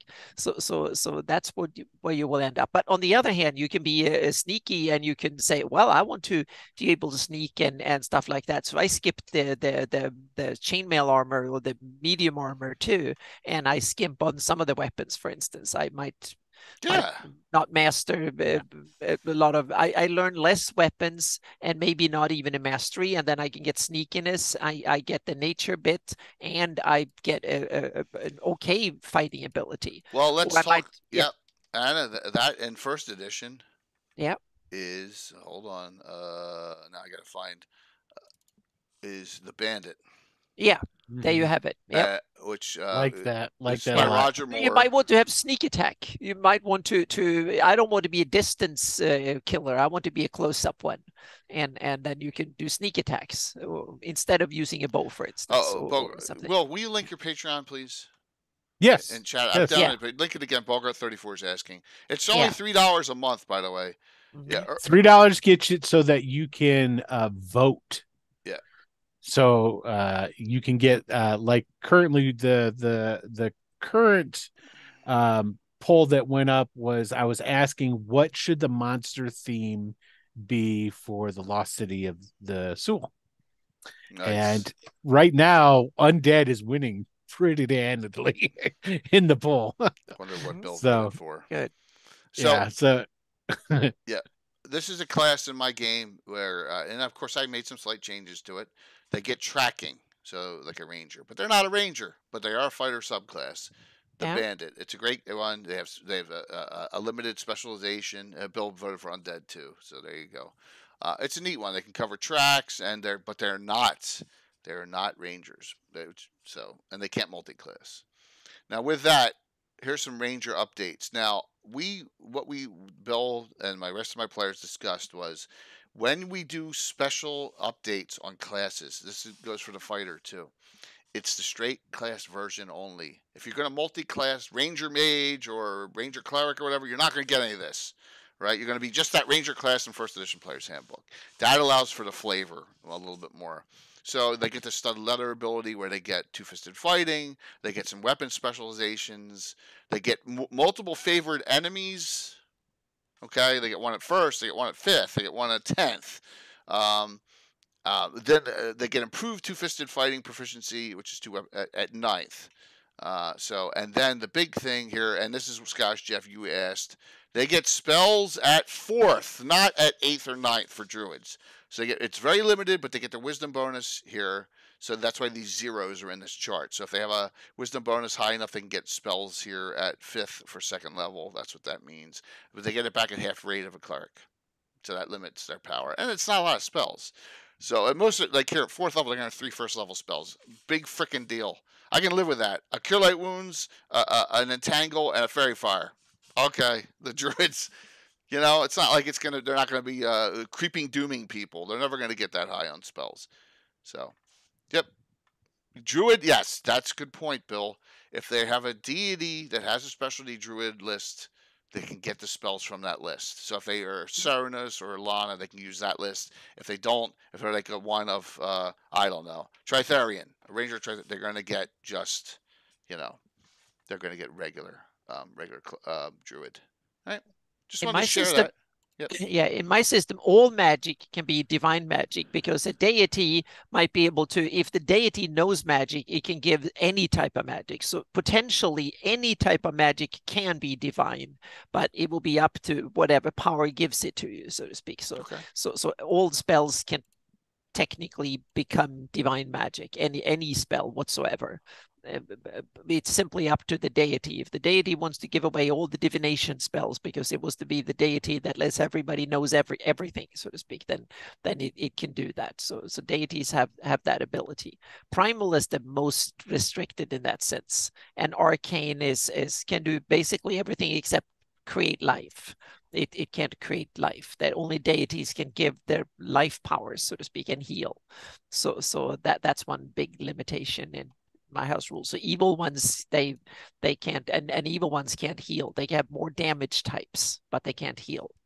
So the only way they can do is steal. They can literally steal the blood of the they can kill and steal life from others. That's the only way they can heal. So Ayusian clerics can't heal anything. But they can make blood potions but they need to kill the living in order to do it. So yeah. That makes sense. I mean, Yeah. As it should second be. edition, Yeah. I use Mhm. can't Yeah. cast healing Yeah. spells. So, but Yeah. that also means that they have nastier damage types.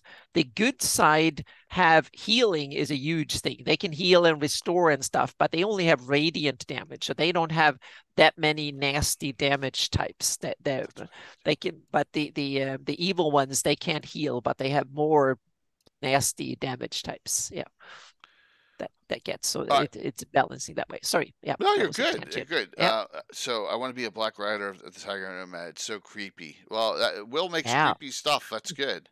Mhm. But so Bill, you need to convert it over to first edition because Will's not doing it. I'll do it for you. I'll do it for you, Bill. Oh, that's awesome. I'll do a first edition one and send it to you. There you go. And we're not doing first levels ever again anyway, so it doesn't matter. Whatever. Right, You know that's a big lie. Yep. Elhawk 99. That's my approach, so to speak. The deity, if you're worshiping this deity, that means that you get this list of spells you can learn from. It doesn't mean that you get them all. It means that you can learn from, so to speak. You can cherry pick from this list. And arcane can pick from any arcane spell, so to speak. They don't limit it by that. So arcane is the most robust in that sense, because the limitation as a divine caster is who gives you the stuff. If you're have a pact with the devil or something, they might only give you one or two things, and you have to kill a good thing in order to get it, or something, or something. They're severely limited, but very powerful if you live up to it. So yeah. All right, so we got Bill. You're in chat. Tell me something you don't like about the Ranger as set in our game, because I know you have one or two things, and I was wondering, like, maybe we can figure out some improvements of the Ranger. But Rangers can specialize in a melee weapon and a bow, straight class we're talking, but they don't get the level of attacks as a fighter or an archer. Yeah, they're not as good as either.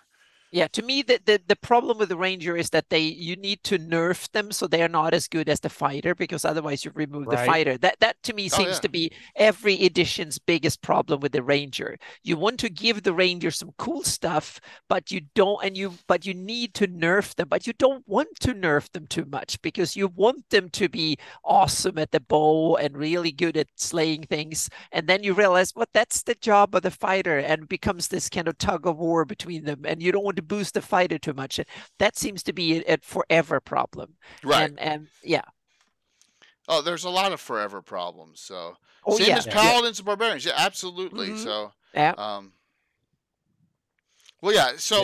we have some instances where Rangers with the favorite enemies do unbelievable amount of damage to creatures. So the favorite enemy at first level, you get a +2 to hit and +1 point per damage per level in melee damage.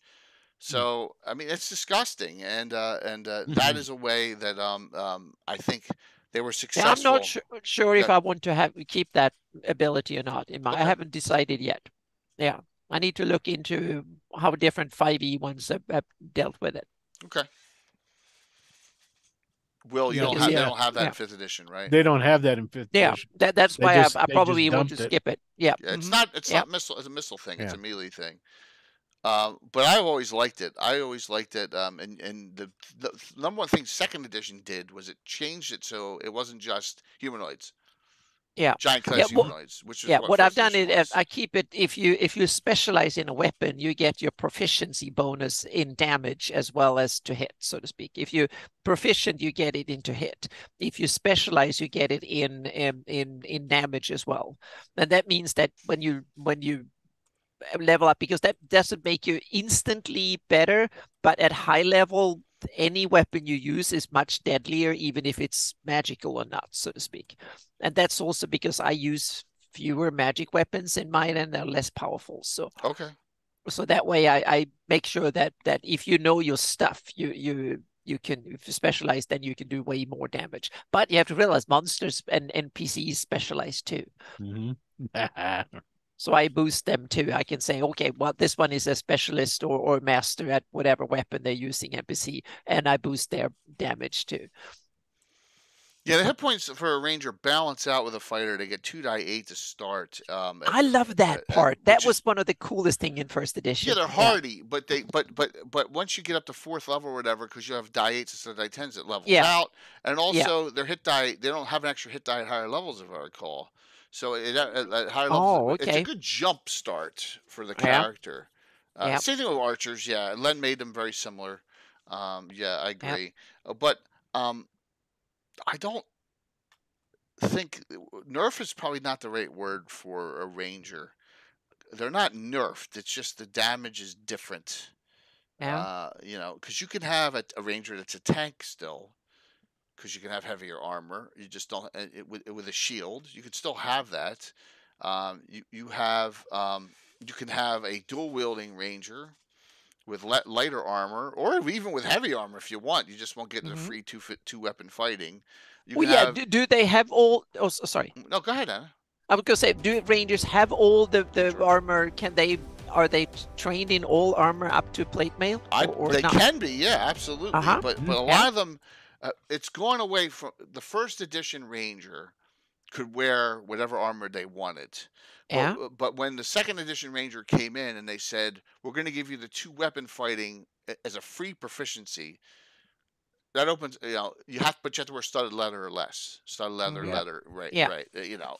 Which we kind of like that as an option for a dual wielding ranger. But that doesn't mean you can't wear banded armor or plate mail and still dual wield. You just don't get the free. You have to take it yourself. Exactly, Tim. Rangers were wearing plate mail, which it doesn't fit the Aragorn, right? Well, it doesn't fit the Aragorn. It doesn't fit it, at all. The Aragorn test. Good luck sneaking up on deer in that. There is no ROK. There's no dex penalties in 1E, 2E. The dex penalties are 3rd edition. Yep. So there were no 3rd edition and later.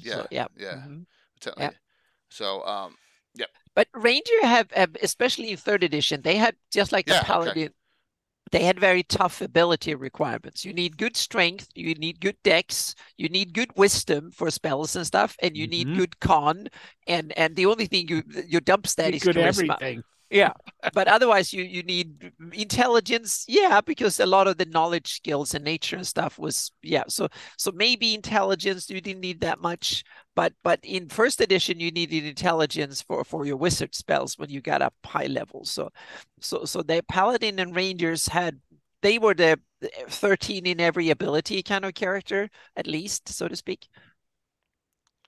Yep. Yeah. Or Elven Chain. So, Dale, you asked the classes for Altimeter box set: Bounty Hunter, Undead Hunter, the Maester / Magister, and if I can get enough spells, the Shadow Mage. That'd be the 4. All right, just so you're aware. Just running as long as you qualify like anime. Yeah. So every Ranger seems to be the class that is one of the most varied amongst all the DMs. So Mm-hmm. monks are the hardest class to be. They are, Jeff. Rangers have the toughest to get the 10% bonus out of any class in old school because you need strength, intelligence, and wisdom of 16 or higher. So first it was really class society in that sense. If you were really good, so you survive long, then you get extra XP when you're really good, so to speak. So then you advance faster if you're really good. So yeah. So we had I don't kind of understand. So the diversification of 182 for Rangers wasn't too big enough to the fighter. I don't understand what that means. Like, because we diversified our fighters too, and that's what we're attempting to do. I know that's what Will's attempting to do, flavorize these classes that seem boring, right? Or with the fighter, to basically. get Greyhawk eyes. I'm using not the right word. You know. But fighters always seem to be the boring class, so to speak. Don't say that online. How I got into some. No, but that's the thing. Meaning, bunch of people mad at me. Vanilla fighter seems to be boring, so to speak. They can just fight. But the fighter, basically doesn't have in the rules. It doesn't have anything specific aside what they have. Weapon specialization, and that's pretty much it, right? And armor knowledge and stuff. Yeah, but yeah. I mean, but that's pretty much that's their whole bag. Yeah, So thusly, everything else that has to be done for the fighter, and this is the whenever I do stuff that's like this for earlier editions, the pushback is that you can do that anyway, or you just do that, or it's like, that's true, but a lot of people tend to forget there's a reason why so many rule systems out there are popular that have more rules to them, is because there is a portion of the gaming population that doesn't want to do that much thinking. Yeah, true. They want to crack the book, find what it has, and be able to go that way. So like these fighter kits that I'm making up for first edition, there's no hardcore rules in those things. It's basically one special ability they can use once per day, which is very minimal. Then they get a couple of non-weapon proficiencies, and the rest of it is just flavor direction for the character. Yeah. So you can take that and go, this is the type of thing I don't have to think about. I can just play this, and boom, and you go. And that's what's great about what Will's done and set up for you. Yeah. So, and that's one of the biggest things. Like, I was shocked. They just did some recent surveys about what game mechanic do they find is the most underrepresented in Dungeons and Dragons. And this would go back through pretty much every edition, if I'm not mistaken. Let me social interaction rules. Mm-hmm. Now, for a guy like me, I'm what the hell do you need those for? You role play it, right? Well, but there's people who like to play this game that are not as gregarious as but I think a lot of D&D players, for good reason, are gamers in that sense, that they want rules. They want to know that my character's a damn good because he has a +4 instead of a +2 on something. And for a lot of players, that's the key that's the purpose of the game, to get as many XPs and pluses and stuff like that. And meaning my character's killed more orcs in fewer rounds than anybody else. I can do more damage per round. I can crit more likely and stuff, because that's the fun part of the game for a lot of people, and there's nothing wrong with it. But for some other gamers, it's no, I want to talk about and envision myself, immerse myself in a fantasy world, and do all the cool stuff there, so to speak, and what die rolls I have to have and how many pluses and stuff. That's okay. I need that, but it's not the emphasis of the game, so to speak. And there's very different, and D&D probably has more of the mechanistic players than the pure role players, so to speak, or the people that see it as kind of fantasy make-believe with some scaffolding on top. I also think that there's lots of people out there that just don't have the chops. It's like they take a look at their character sheet and they go, 18 charisma. Well, yeah, but I also in got the that. beginning, when you learn the game, you want your scaffolding and your Right. handholds and Yeah. easy. That's why I loved classes and stuff, and I recommend it. Don't use my classless system. Don't go that way if you're a beginner, because that way No. you will just get the whole it's- jungle will be in front of you, and Yeah, you don't know your which head will direction to explode. walk, so No, to speak. Yeah, I agree. So Yeah. I'm going to give you a dumb example of mine. So this is Lergia. This is Little Bird's character. Oh, she went up in cleric. She's Yeah. 7'6" cleric mage. But here, she's got 15 charisma, which gives her on the chart here maximum number of henchmen 7, loyalty based plus 15%, reaction adjustment plus 15%. What the hell does Yeah. that mean? It means freaking nothing.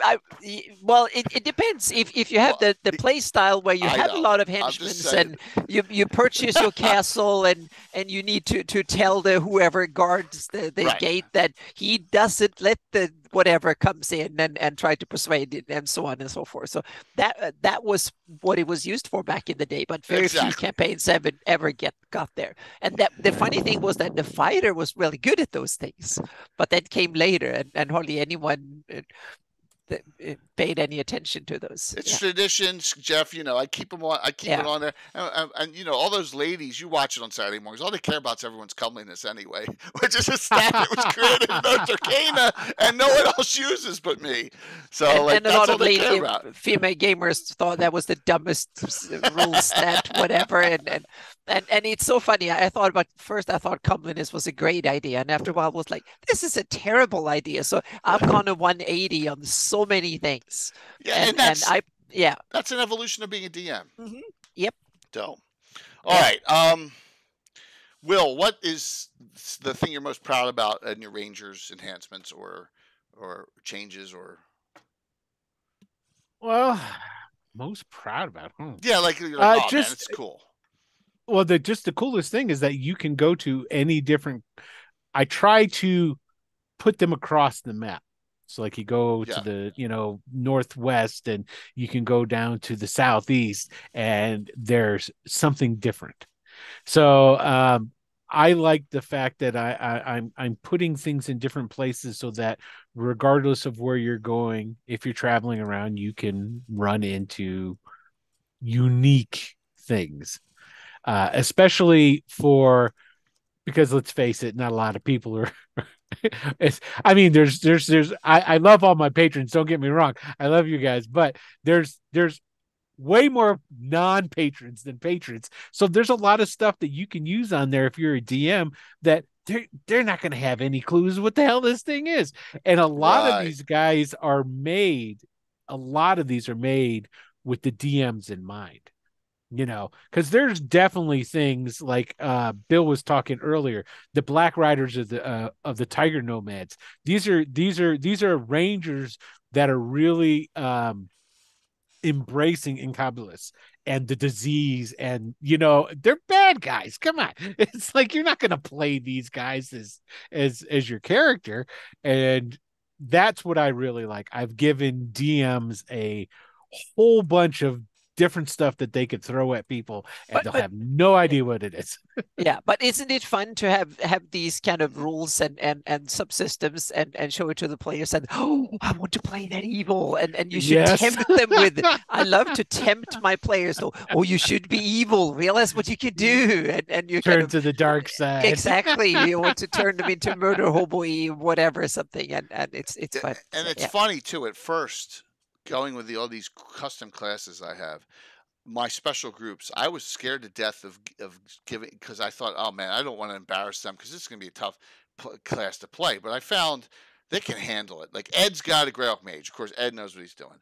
But Heather Hex has an Elven Cavalier. And Tempest has a Saxon Foot Knight.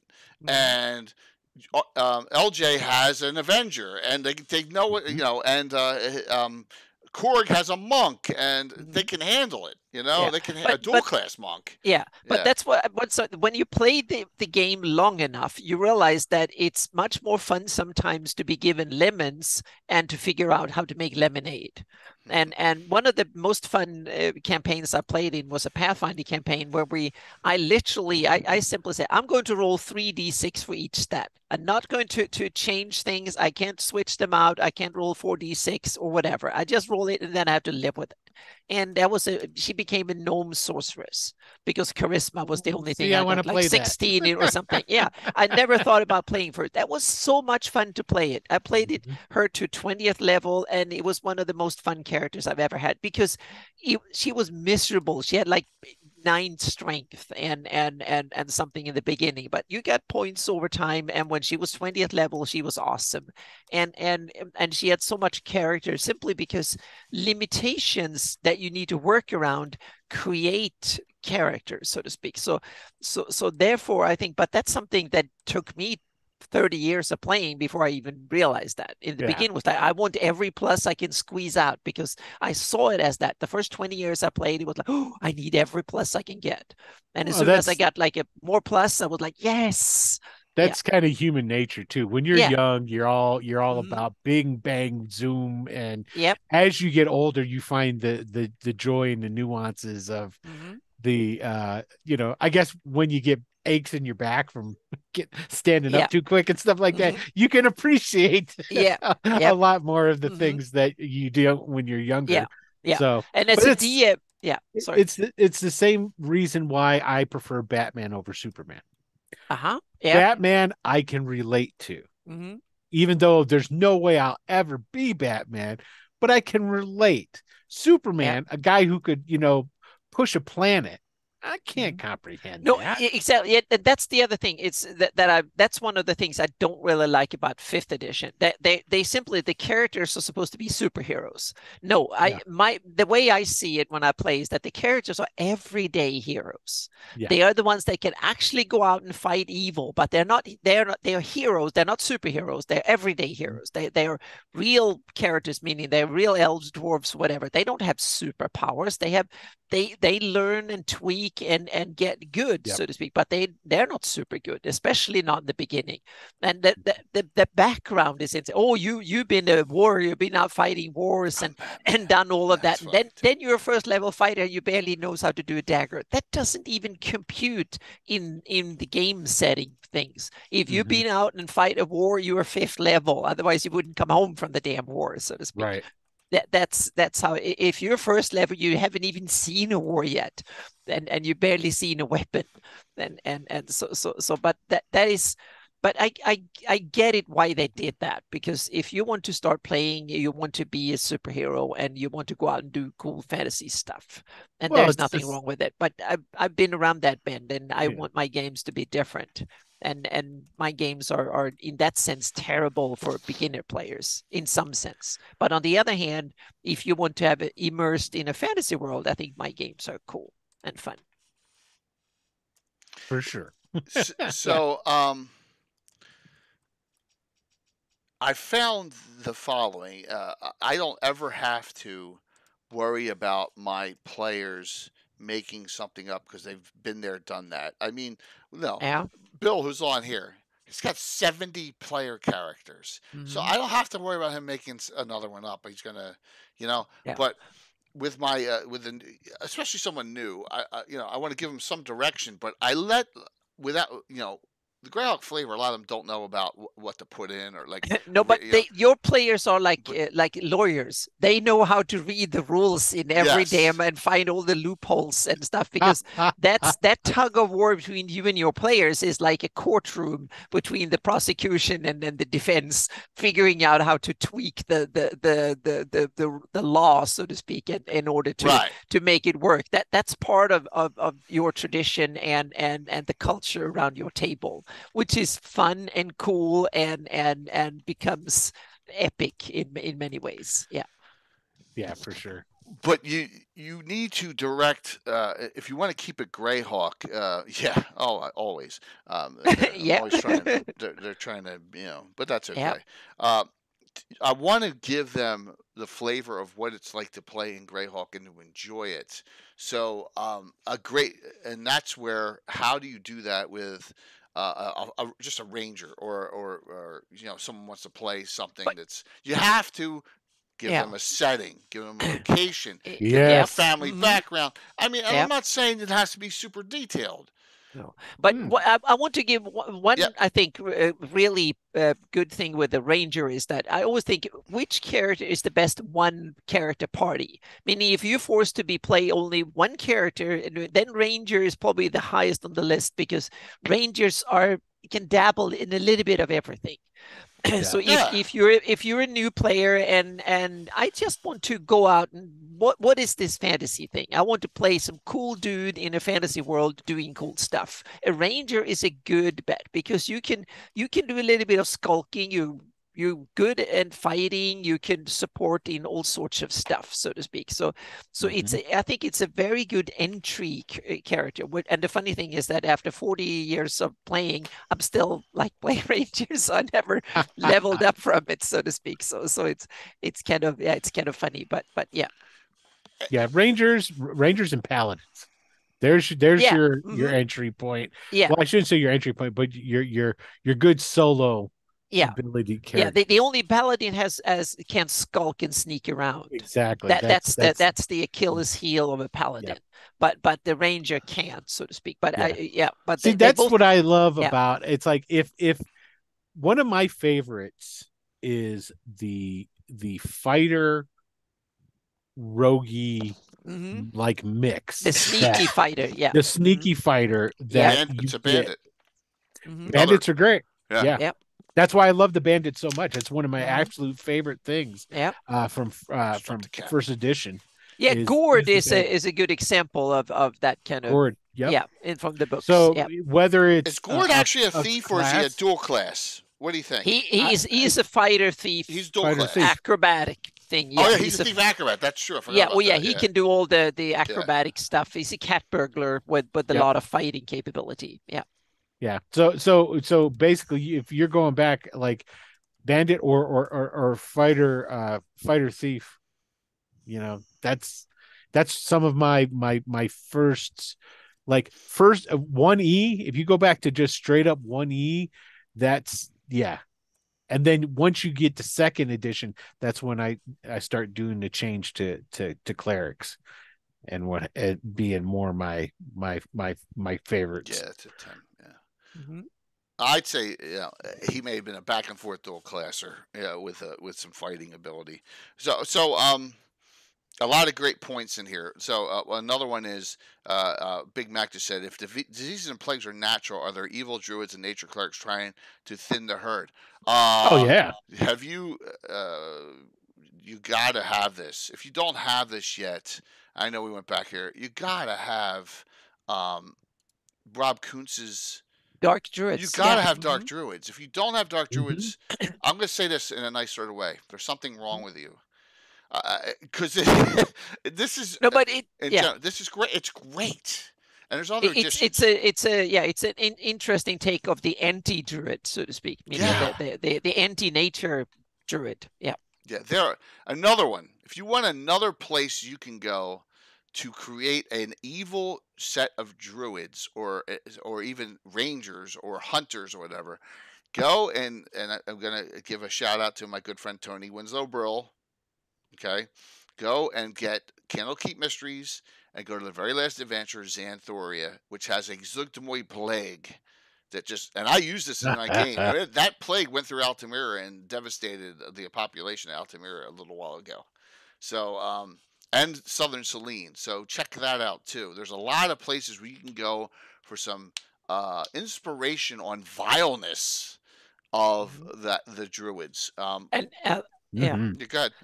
I was saying there was someone here. Hang on a second. Go back here. I had Gabriel 420 had the Lord of Worms Druid prestige class from Book of Wild Darkness. Yes, I've taken that into my campaign, and I don't use classes, but I've taken ideas and inspiration from that one, because the Lord of Worms is part of it. Go back. I think I can link to my Crit Wall post and on Patreon, and because that mentions the Lord of Worms a little bit and stuff, so it's part of the Flan story, so to speak. Yeah. And Ratsko brings up a point. A lot of the things on why I have so many different classes, especially priests, and I love spells that no one's ever used before. I'm challenging my players constantly, because after 43 years, if I just ran 1E base, the challenge would be extremely limited. Oh, here comes another fireball. Mm-hmm. You know, and so you got to change it up, especially if you've got. It's funny. It's like when you play with old, veterans, it's a different type of challenge for you. I think that's one of the reasons why I enjoy running for new players so much, because everything is so new to them, and it's like, and they're all like, ooh, and I'm like, that's black pudding. Yep. Give them, and then show them the first orc or whatever. You don't need to be fancy. You can just give them a new weapon and make them scream differently. And at the same time, I love, one of my favorite things to do. I am a improv DM through and through. And one of my favorite things to do is just go and put spins on things, reskin things, change some different things up, and so that I could have veteran players that come in, and so long as they're not rules lawyers, we can all have a great time. Yeah, it's the only thing that's a wet blanket on that sort of stuff. Well, that's not the way it is in the books. For me, it's interesting. I'm planning and prepping like crazy up until the game starts. After that, I have no idea what it's going to go. I'm only this is the start. I'm planning everything is like this, and then I let the players out. I have no idea what the players, they can run in whatever direction they want, and I just have to follow and figure out, so to speak. So I'm when I execute, I'm seat of the pants. But I have a million tons of prep. I'm chronic over prepper, and then when I start running my games, then it's like anything goes after that, so to speak. I need the pieces. I'm running Pendragon on next Tuesday. I did my prep today. Yeah. All 5 pages of it. Oh, nice. and a lot of that's all bullet point. Yeah, for me, I just want to have places, maps, and all the inhabitants, and then we go, so to speak. Yep. So one thing I forgot to mention during Druids, and you could do it with other classes too, but I chose them because of the Relic and Rituals book, the black book, 1 and 2, the black and red book, which I love those 3rd edition books. Was Tattoo Magic, and this shows I wanted to incorporate something a little different. So only in my game, the Obadiah, Old Sham, are the only ones and there's like 2 in existence that I know of. One in the Defile Glades and one out in the Cairn Hills. And there's rules on how it works. So so what was the difference between Tattoo Magic? What makes it special, so to speak? What makes it special is they can inscribe based on their con and based on some other aspects, a once per day or 3 times per day, depending on the tattoo. It turns it into an innate ability that you can utilize, but it's super rare because you do not want to have every single character in campaign running with tattoos all over them. So it's extremely limited based on the constitution, in ranks and tattoos. Like, for example, a character with con of 16, this is old school 1E, 2E, or up to 3, may receive a maximum of 6 ranks of tattoos. And no tattoo he receives may have a prerequisite spell higher than 3rd level. That limits it right there. You're not doing super high level spells. Yeah. What I would do, what I'm doing is that normal would be to it's like what I call the magic font, meaning how do you store your magic, how do you record it and stuff. And the normal is that you use the standard, you write spell books and you use parchment and scroll and ink and stuff. But I have many different ones. You might be a dwarven arcane or caster and you inscribe rocks and stuff. That's where you store spell. Or you can use tattoo magic, but that means that you can put any spell in there, but you only have this much skin to do it. So your spell book might run out, and people can see your spell book, so you can't hide it and stuff. Thanks, Patrick. So it becomes, you get a lot of benefits from having your spells inked in on you or someone else. So it's a way of storing your magic and use it. So, and I would say probably a lot of primal casters will probably, for them to do it, because it's kind of messy to have ink and sit and do scrolls and stuff up in the forest when you get wet or whatever. You want something you can nude, you won't swim nude across the river and you still have your spell book with you. So Right. tattoo magic might be, or the tattoo font. So to store your magic using tattoos might be the way to go, so to speak. So that's one different way. So you can learn one or the other, so to speak, or double if you want to, but then you have to spend that vital currency of time and effort, and that means that you learn less of something else. The something that what Jay was saying about the Constitution one got me thinking. It's like, wouldn't it be cool if the tattoos, each tattoo spell was tied to an ability, and your ability to cast that in the intensity, it's dictated by the score you have. Well, or you can take damage when you cast it. That'd be kind of cool. That it hurts you or something like that. Will, too, you can't activate them in combat unless you make a wisdom or intelligence check based on the tattoo inscribed. You can't use it in combat, because you got too much going on and all. So that you might have true. to touch it, so you can only have them on your hands or your face or something. So if you have it on your tummy or your legs, whatever. Well, you couldn't do it on the exactly on the back. No tramp stamp. I can't read that. Exactly. Yeah. Or I something. need a mirror. You never. Yeah. You might. Yeah. You might need to touch the. You have a tattoo on your hand. You can do touch magic or something. You can. There's a lot of stuff you can weave into this if you want to. Yeah. So Lee, it's only inscribed on yourself in my game push. Because you have to earn the respect and love of those. There's only two of them. The one in the vestry in the middle of the Defile Glades, and one in the Cairn Hills. And you have to go on a mission for them, and that's what they do. For example, Darling's character Rosie, her halfling's got a tattoo. Just so happens it's on her forehead, just like Darling has, because that's where she wanted, so she got one in an adventure. So, I want to keep it so that, and it's got to be visible.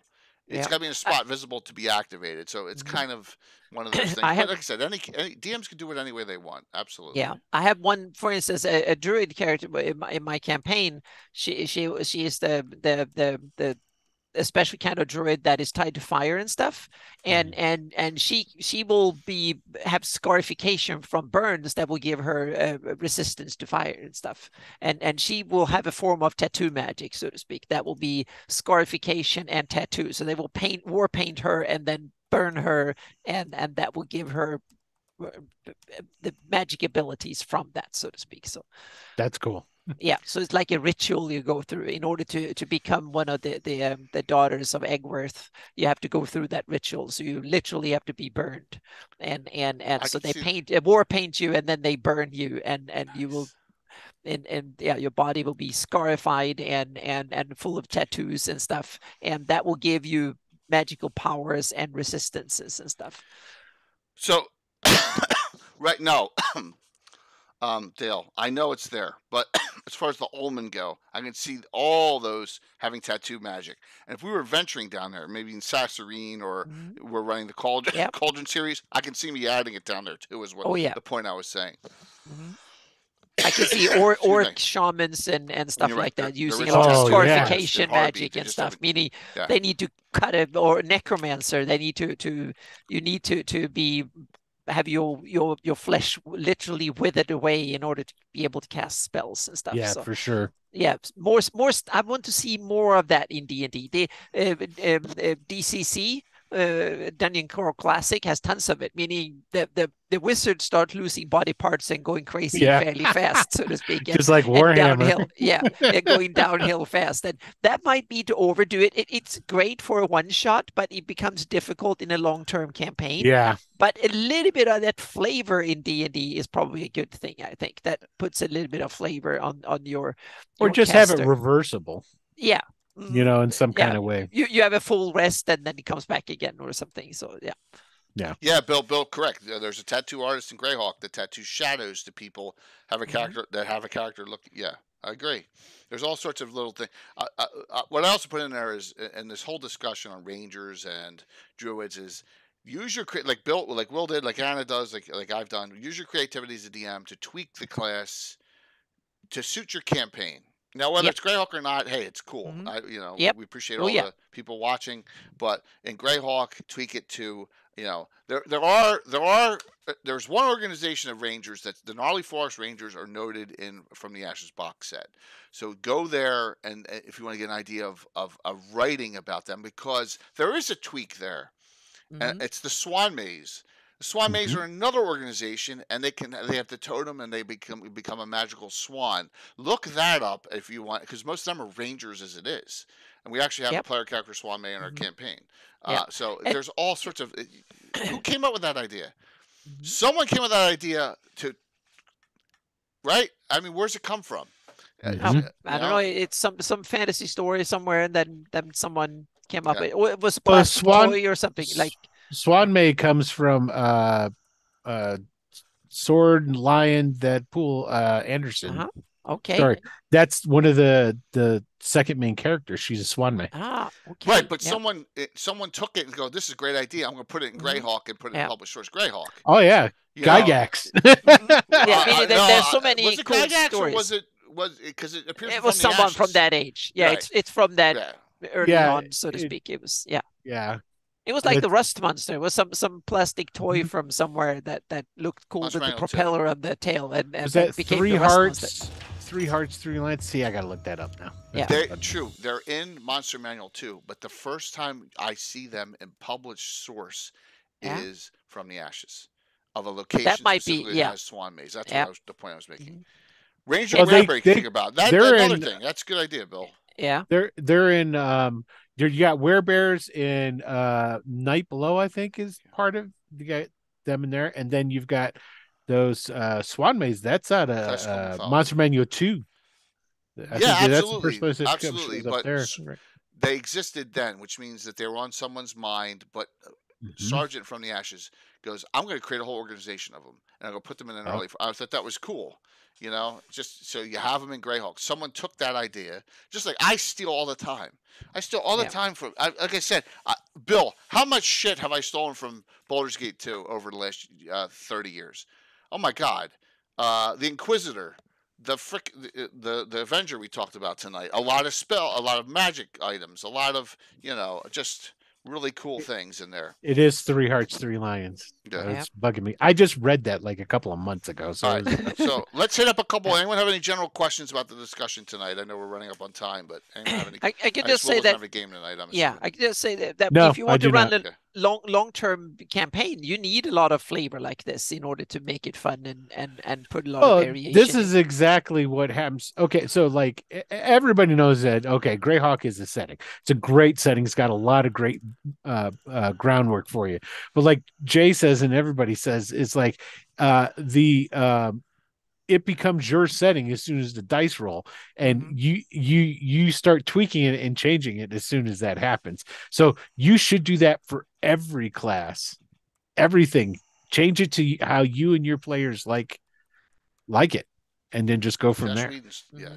Josh Whedon stole everything, so I don't want to hear about this. Yes, I stole stuff from Buffy. I did. You're right. Well, good point. Absolutely. Yeah. Yes. Because like I don't like using colors on dragons. I like them all being green. Oh yeah, I skipped the colors on my dragons too. Colors. Yeah, no, I so skipped what? the colors. Team Matt's all green. Well, no, mine are all green, Yeah. but they she's got different heads that do. Let's put it this way: they're all green, but one will spit acid. Okay. Yeah, they have different. Mine are they look slightly different, but they're like but they are dragons, meaning that they are more natural colors. One is not silver, the other one's gold, and one red. I guess I got to read 3 Hearts and 3 Lions now, Sam. If I never read it, if that Elven Kingdom, which I've used Sayer CD, if that's in that book, I'll be like unbelievable. Yeah, there's. Oh my god, you'd probably like it, Jay. It's a pretty good book. Yeah, it's pretty good. Yeah. So it's like a blending of, it's historical fantasy and the fae and modern, because like all good fantasy from back then, the main character starts off, well, 1944, I think, is when it starts. So, and then he goes, not really back in time, but into another dimension, sort of thing. Jeff, Cernus and Master of the Hunt Dragons would associate with the Greenwood Dragon. You guys will all find that out at GaryCon. That's good to hear, Will. I'll look it up, and if I have time in my busy life, I'm going to read some of it. So you can get it on audio. That's where I got it. I got it for free on audio on Audible. Listen to it during my commute. Okay. Yeah, evil dragon with a good organization, no way. The good organization, Knights of Heart, would go and try and slay that evil dragon right away, I think. Yeah, some good questions. As they should. Yeah. Yeah. Just sent you.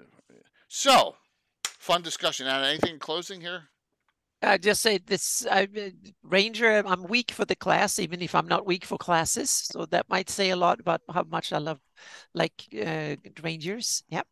Okay. It was my first love in D&D, and it's still dear to my heart, so to speak. I try to go apart, but I still kind of like I guess it's the hiker in me and stuff like that makes me, I love to be out in nature and do stuff like that. So I guess it's something I take from my real world into my gaming, so to speak.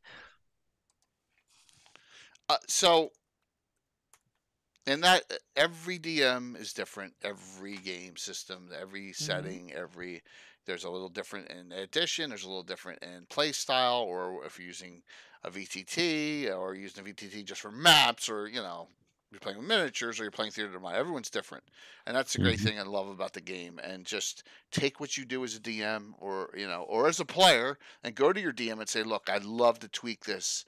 We're playing Greyhawk. I'd love to go on, and you're playing 5e. I'd love to use a couple of Will's 5e Rangers or Druids or whatever. Just expand on it, because then once it gets expanded on, and once it gets people start talking about it, then the community is better off for it, right? That's why we share all this. So always, the community is much better off with everyone having fun with expanding the Greyhawk content, because we know our big bosses at Hasbro aren't going to assist us in that. Or do we want them to? It's all in the Forgotten Realms. Yeah, we don't need them. We get far better content, I think, this way than we do if they were driving. The only way we would get better content is if they were to open up the DM's Guild, which I guess they're going to funnel all that towards D&D Beyond now. Well, they're probably never going to talk to me, because last time Crawford, when he put that post up in Twitter, he said, we're going to be doing a lot of stuff we're going to revisit all these old settings. And I said, well, if you want Greyhawk done right, there's a whole community there. So you actually put out good content. Why don't you reach out to me? And, I shouldn't have said that as an arrogant son of a bitch, but I did. But, that's just... You can't help myself, Will. There's nothing wrong with that. Yeah. But they're not going to do Greyhawk. That's. Well, I don't know about that. All right, I want to share a couple things. I got all these last week. You can give away one of mine tonight if you want. Oh yeah, okay, all right. So to celebrate being a copper I'm out of the hardback, bestseller. though, Will, what do you want to do? Do you want to do the PDF? I'm out of it. You know what? Let's do it. Let's do a hardback. But basically, I'll send it to them. Okay, so I'll get it sent to them. All right, so yeah, I checked. Pinkertons are outside my house. I wouldn't doubt that, there, George. All right, so we're gonna do a direct hardback of. Do I have Raymond's Hook? Did you get rid of all of yours? Mike, one copy's down. Oh, it's buried. Here it is. It's buried here. The copper bestseller. Yeah, which is fantastic. That's congrats on that. It's a good one. Yep. Yeah. Well, they kind of teased me. It's like I went and I was doing the figures, and I contacted. I was like, "Hey, shouldn't I have a medal saying how much I've sold and stuff?" And the lady got back to me. He's like, "Oh yeah, it's a silver bestseller. You're almost that gold." Blah blah blah. FBI will help me. Factored in the numbers wrong. It was like, "Oh, you're still a bestseller. You're just not that good yet." So here's some things I just got. I didn't have I don't know why I didn't have Kill Marquesa. I had the other two, but not this one. So I got this from Carlos when he was on last week. I got the Heart of Winter I wanted that one. I may run that one, and I got the one that's outside of Greyhawk because he said he only had 30 copies. Mids gnashing and grinding. Right. I want to share something that he wrote. He attached this, and he said, "All right, it's a Jay, Bill. Sorry about the big head here. Without you, none of this is possible." Carlos. I was like, "Oh, that's really nice, Carlos. Thank you for the kind words. That's awesome. That was really cool." Secondly, I got these off of Drive Through RPG, and they're Joe blocks. And if you want some sea-based adventuring, these are cool. And I got the PDF. I said, I must look at the printout too. Patrick sent, I'm keeping these. So this is P1 Pirates of the Erdish Main. And these are kind of Greyhawk based. You guys got to know where they are because he's stripped them out. And the Ghost of Harvin Half Skull. And they're both, water-based adventuring. All right, so some other options for you out there. So where would the Erdish Main be? Well, of course, for me, Erdish. So that's Air D, right? Right, that's what I'm thinking. So I believe that Lordship of the Isles? Yeah, I think Crimson Fleet area too. I think he has going about these. Because you got ships, diagrams in here, and everything. So nice. And then, but I may put it in Woolly Bay just because that's where I do all my water-based adventuring. So. Will I get permission from Troy to use the seas? Probably not, because Joe doesn't get permission from anyone. Joe just does, So, where are those? Drive through. Troy's just doing it below the seas, though, right? Yeah, BRW Games. Yeah, no, he does above. BRW Games drive through, and I just got the PDF plus the print version together in the order, and you get the PDF right away. And I think I got these in about a week and a half. So yeah, they're cool. I need to go look that. I want that Erdish Main one. Yeah, it's right there. So, all right, this is what we're going to do. Because Will was kind enough to do, before we do shout-outs, Will was kind enough to do Raven's Rook. I will do a double shot, a choice of two, but only one compilation book, all right, for the winner here. So we'll do 2 giveaways. I'll do that, a double book giveaway, and then the Raven's Rook Direct. Okay? And then if you win and you're in Singapore, we'll do some kind of PDFs. All right, just so I know we have viewers. We have 1 or 2 viewers there. So, all right, shout outs, Anna. What's going on? I just my patrons for a few days have had the first in-depth look at Crit Wall. It's not the last. There will be more on Crit Wall, but the first one. I got a lot of good feedback on that one, and I'm really proud. That's my first GIS-based project. That is the first installment, so to speak, where I use GIS technology, and it opens up a whole bunch of really cool possibilities. So I'm really pleased with how easy I could do the maps once the base job is done. So there's more stuff coming on it. Otherwise, I'm working big now on converting the big Flanny's Monalab map into GIS, and I thought it would be several years. I don't think it will be that much. It will be faster. And it's a lot of fun. I'm starting to pick up speed now. In the beginning, it was like learning everything. Now it's actually doing it. And then Altamira will get the new update from the basics, so to speak. So Jay will have a new one in a couple of weeks. There will be a new severely updated version, so to speak. Better. We had some good meetings. Yeah, we have some good meetings, so definitely. To speak, and coming. And then I'm also now I run a game in virtual Greyhawk, so I need to prep for it. So there is one big villain monster I need to do. So I'm of course not going to tell what monster it is. I'm not going to release any stats until after the virtual Greyhawk Con will come, but it's a really nasty monster. It's of course we talked about Fiend, so of course it's tied to IU, so you can start guessing what it is. But I had a success with my IUCN zombie goats, so I need to up the game now. So this is something that will hopefully be as cool, but in a different way than the zombie goats, so to speak. So that I'm putting a lot. I will run a kind of a repetition. So I'll run a test game for my top patrons. So I will post for my top patrons. I will post and I will run that game non-streamed. I will run this session to get the setup and see that things work, so to speak, and test run. Not exactly the same, because I don't want to spill all the beans, but a very similar one,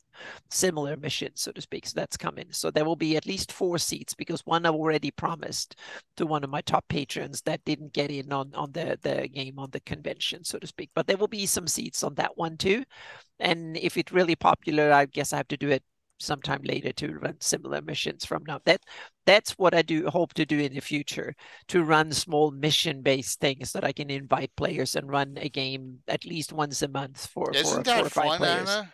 I think that will love be doing that will be the model I want to do, more than really long, deep campaigns going on forever. I want to run short campaigns, Absolutely. 1 to 5 scenarios, and I will make the pre-gens, and then they will turn into NPCs. I will take NPCs in my long-term campaign, and you can play them, and then they will become NPCs in my campaign, so to speak. Excellent. And so they will be played. So that will be probably the model I want to go in for in the future, and that's what I'm tweaking my house rules to function in that environment, so to speak, as well.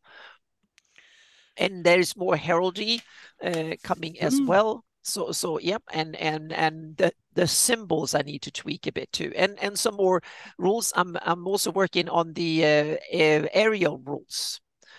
Because just like Troy had have captured the underwater, I want to capture the aerial world. So I'm going to but I'm going to tweak because I think the rules are kind of not that good. So I have ideas for tweaking it, because to fly gives you a huge advantage, but it's not like, oh, then it's like this superpower, you can just go anywhere. No, it doesn't work that way. So there are some severe limitations too, because it ties into weather. So I want to tie weather rules and flying rules together. So you might fly, but even dragons don't fly when it's really bad. So there's a lot of things that has to do with sight and vision and winds and stuff like that, to tie that into flying rules. So you might get wings, but that might not make you a master at flying, so to speak. So, and remember, Tolkien, the Baelor or the Balrog didn't fly. It actually fell off the cliff, because despite it had wings. In my campaign, that will be the way too. Baelors and stuff might fly really well down in hell or the abyss or wherever they come from, the demon with wings. But on Earth, a fat pig demon with flappy wings, those things will maybe be good at scaring someone with, but they will not make you fly. So yeah. So there's a lot of stuff. Zeppelin Hawk, yeah. And also we have to remember the worst flyers of all, the gaseous form, might not be that good after all. Go out in the storm, and if you're that insubstantial, you might disappear quickly and stuff. So these are things that I want to codify in rules a bit. So yeah. Yeah, I don't think they had teleport without error. Gandalf was always late everywhere he went, Justinius, so I don't think they had those kind of spells. Yeah. Why did he ride for 3 days? He had that little moth thing that helped him go places, that little moth thing. It was an interesting one. So, yeah. So, Will, what do you got going on? Oh, let's see. First off, more stuff going up on the Patreon every week. I have 1 to 2 posts. Sometimes 3 if I'm energetic. It all depends. Yeah. So the first 11 pages of the Lost City of the Zool manuscript were put up there. Oh, cool. Yeah. So, and it goes through the different factions that I've going over, and so you can read that, and I'm kind of torn, because it's like, do I put everything up there? And I'm leaning towards, I'm just going to put it all up there for the patrons. They'll see everything, so they'll get first looks at, I'm not going to hold back any surprises. So there's going to be major spoilers through the Patreon as far as the adventure goes in the end. So I'm doing that. And then gosh, I don't really think I got much else going on right now. Besides that, I'm getting some prep for. I voted Chagmat there, by the way. Did he? Good. Oh yeah. That's what I was like. I was like, oh yeah, that'd be fun. I was getting ready. I'm starting to do look to get my prep together for virtual Greyhawk Con. I started to do some prep for GaryCon, and then I slapped myself and said, "What are you doing? I've got so much other stuff that I should be doing before that. I got so much time." So I stopped doing that. So that's about it. I've got, I've always got other manuscripts and different stuff that I'm writing. I'm gonna start Just putting checking together a something bunch of here. more magical items up onto the Patreon. Uh, so, but that's about it. So really, right now, in my attention is really on just continuing to write the manuscript for the Lost City of the Soul. So. So we had some meetings on Saturday, and I had Anna jump in there, and with Jeremy from Gamescape 3D, Bill and myself did, and he's got a lot of new stuff coming out, and this is he must have painted this after our meeting, but this is the northwest gate of the Free City of Altamira. So, yep, and he's going to be releasing that. So there you go. That's perfect with that double set, and then we got another picture here. So some cool stuff's coming out um, that is available on his Patreon and available on his tribes. And it's got the great thing about his stuff. It's got playable surface, room for miniatures, room for large miniatures too. So we're excited about all that. But what else is going on beside that? Well, we got Legends Lore this Wednesday. I have no idea what we're doing. Right, we don't know yet. Thursday we continue our adventure, which we started, and I didn't, and dummy me did not do an update on the adventure number. So we're just continuing Shrine of the Coatl, but this is the wrong date. So look for that for what's that, the 7th? I can't even remember dates now. Is that the 7th? I think it is the 7th. So Thursday the 7th, we continue Shrine of the Coatl. It was written by Skip Williams. It was called Shrine of the Feathered Serpent. I just changed the name and changed some things. So they got waylaid by an evil halfling and an evil gnome, which made me feel real good, by the way, in that. So I love that. All right. Thank you, Zombie Sheeple. So next Sunday's Gabbin, we may have something big announcement, but Chuck hasn't gotten back to me yet. So this is the week after. So let's just go 2 weeks out on Gabbin. On the 17th, we have a jam session, crafting creative jam session. We have all 5 of those who were on it last year. So we got Christine Van Patten, who sculpts, miniatures. Mike Disney. We got Jeremy from Gamescape 3D. We got Darling, and we got Bill Master Crafter all together, just talking about, doing their crafting on the screen and talking about how they work together with things. And I think it'll be a fun discussion. That'll be in 2 Sundays. All right, so that is the 17th. And then the big thing after that is the Saturday after that, and it's being put together as we speak. There's I haven't got a lot of confirms yet, but it is a go. Is the Return of the Slav Squad. I haven't named it adventure yet, but Tony Winslow Brill, who usually is in the 2-drink minimum, she's missed like the last 3 sessions, so her character will be joining the Slavs as a special guest for this one. So Darling, Myriad, and Zarathon have confirmed so far, but I know I'll get more confirmations or add another special guest or 2 on that. But that'll be on the 23rd. That's a night game, not a morning one. So and that is September 23rd, 6 p.m. And that'll continue with September, and plus all the other stuff going on. So I think that's enough, right? I'm lucky if I remember what day of the week it is. All right. Oh, Gabbin, no matter what, whether it's a special event or a regular Gabbin next week, is 1 hour late, 8 p.m., not 7 next week. Because of football. Oh yeah. Because my wife will kill me because the Eagles play at 4:25 opening in New England. She'll kick my ass. So we'll start an hour late, and it may work for the special event thing with Troller Games. You probably know where that's going. Why is that, Jay? Because my wife is a big football fan. So 1 hour late, you all live. We'll do 8 to 10, just like it's a Legends and Lore. Mm-hmm. All right. So there you go. So let's do 2 giveaways. I'm doing a double, a 2-choicer, or Will's Ravens Rook. You tell me which one. Last call, exclamation point drawing, and then we're going to rate in the Darling who's on. We should have a couple submissions for Virtual GrowdCon new coming up in a day or so. All I ask is do not exit one you already signed up for to join any of the new ones, please. All right, you sign up, give those the courtesy. Jets forever. Oh my God, they may be good this year. but like, oh my. Yeah, each their own. I'm a Browns fan. I can't complain. Yes. Not into Phoenixy. Yeah, I raided into Phoenixy. Lee, I already told Darling I was going to raid into her via Discord, so I can't not do it now. But I'll raid into if Phoenixy's on Wednesday night. I'll raid into him. I promise. Phoenixy is part of Virtual GradCon. Absolutely, I would do that. So there's Troy. Yeah, isn't that awesome? 49ers. Yeah, Thank you, Cannibal. 49er guys are all. Yeah. I think we'll see. We'll see.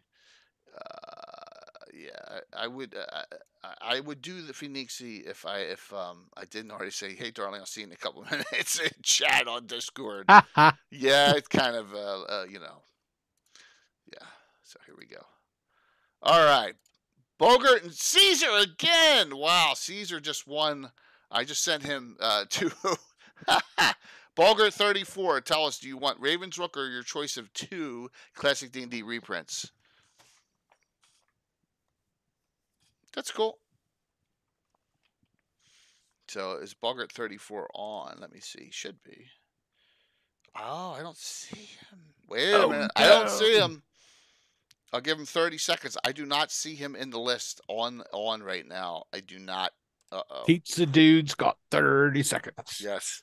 So there you are. Okay, so Bogart, do you want Ravensrook or do you want the choice of 2 classic D&D reprints? Just tell me, and I'll get with Caesar on the other ones. So you just let me know. Do you want the, Will's gonna send you get it set up so you have a hard copy of this. Mm-hmm. No, it's not CSL. This is Will's. This is Rook Roost in Greyhawk. Provided you're in the United States, we should probably say. What's that? Provided you're in the United States. Yeah, provided you're in the United States, which I think you are. So you just tell me, and we're going to raid into Darling, and then, yeah. Or your choice of 2, as long as, you know, in the U.S., so. Where are you? Where are you located? Uh-oh, he's in Canada? He's a Canadian, eh? Well, we are waiting here. Yep. Oh, you're U.S. All right. So just Bogart, just tell me in whisper which one you want. If you want your choice of 2, like I can send you Treasures of Greyhawks and or Border Watch, or I can send you a Fiend Folio and Against the Giants, or White Plume Mountain, or Showcanth. I got a whole bunch of fun stuff here. So you missed it there, Zach. You missed it. Yes, you did. So yep. All right, we're going to go. Treasures is awesome. That's why I give it out so much.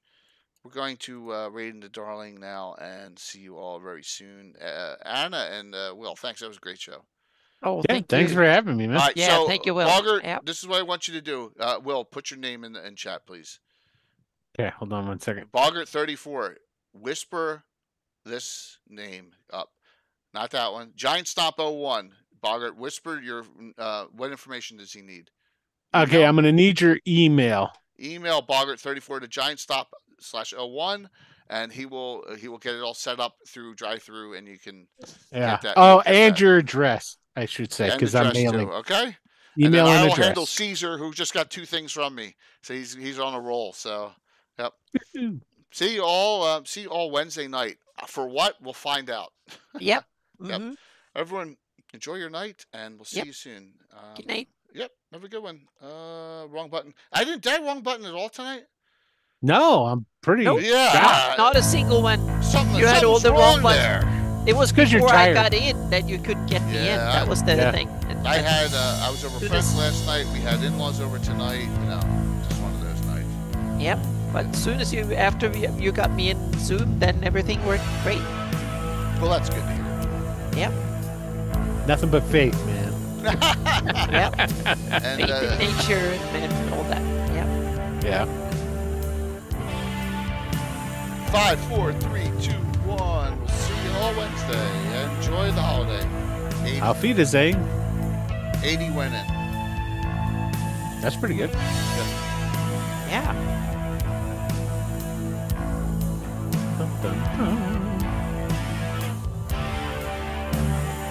Give it a while before I will close it out, so you can message me. And that, and about 100 D's nuts.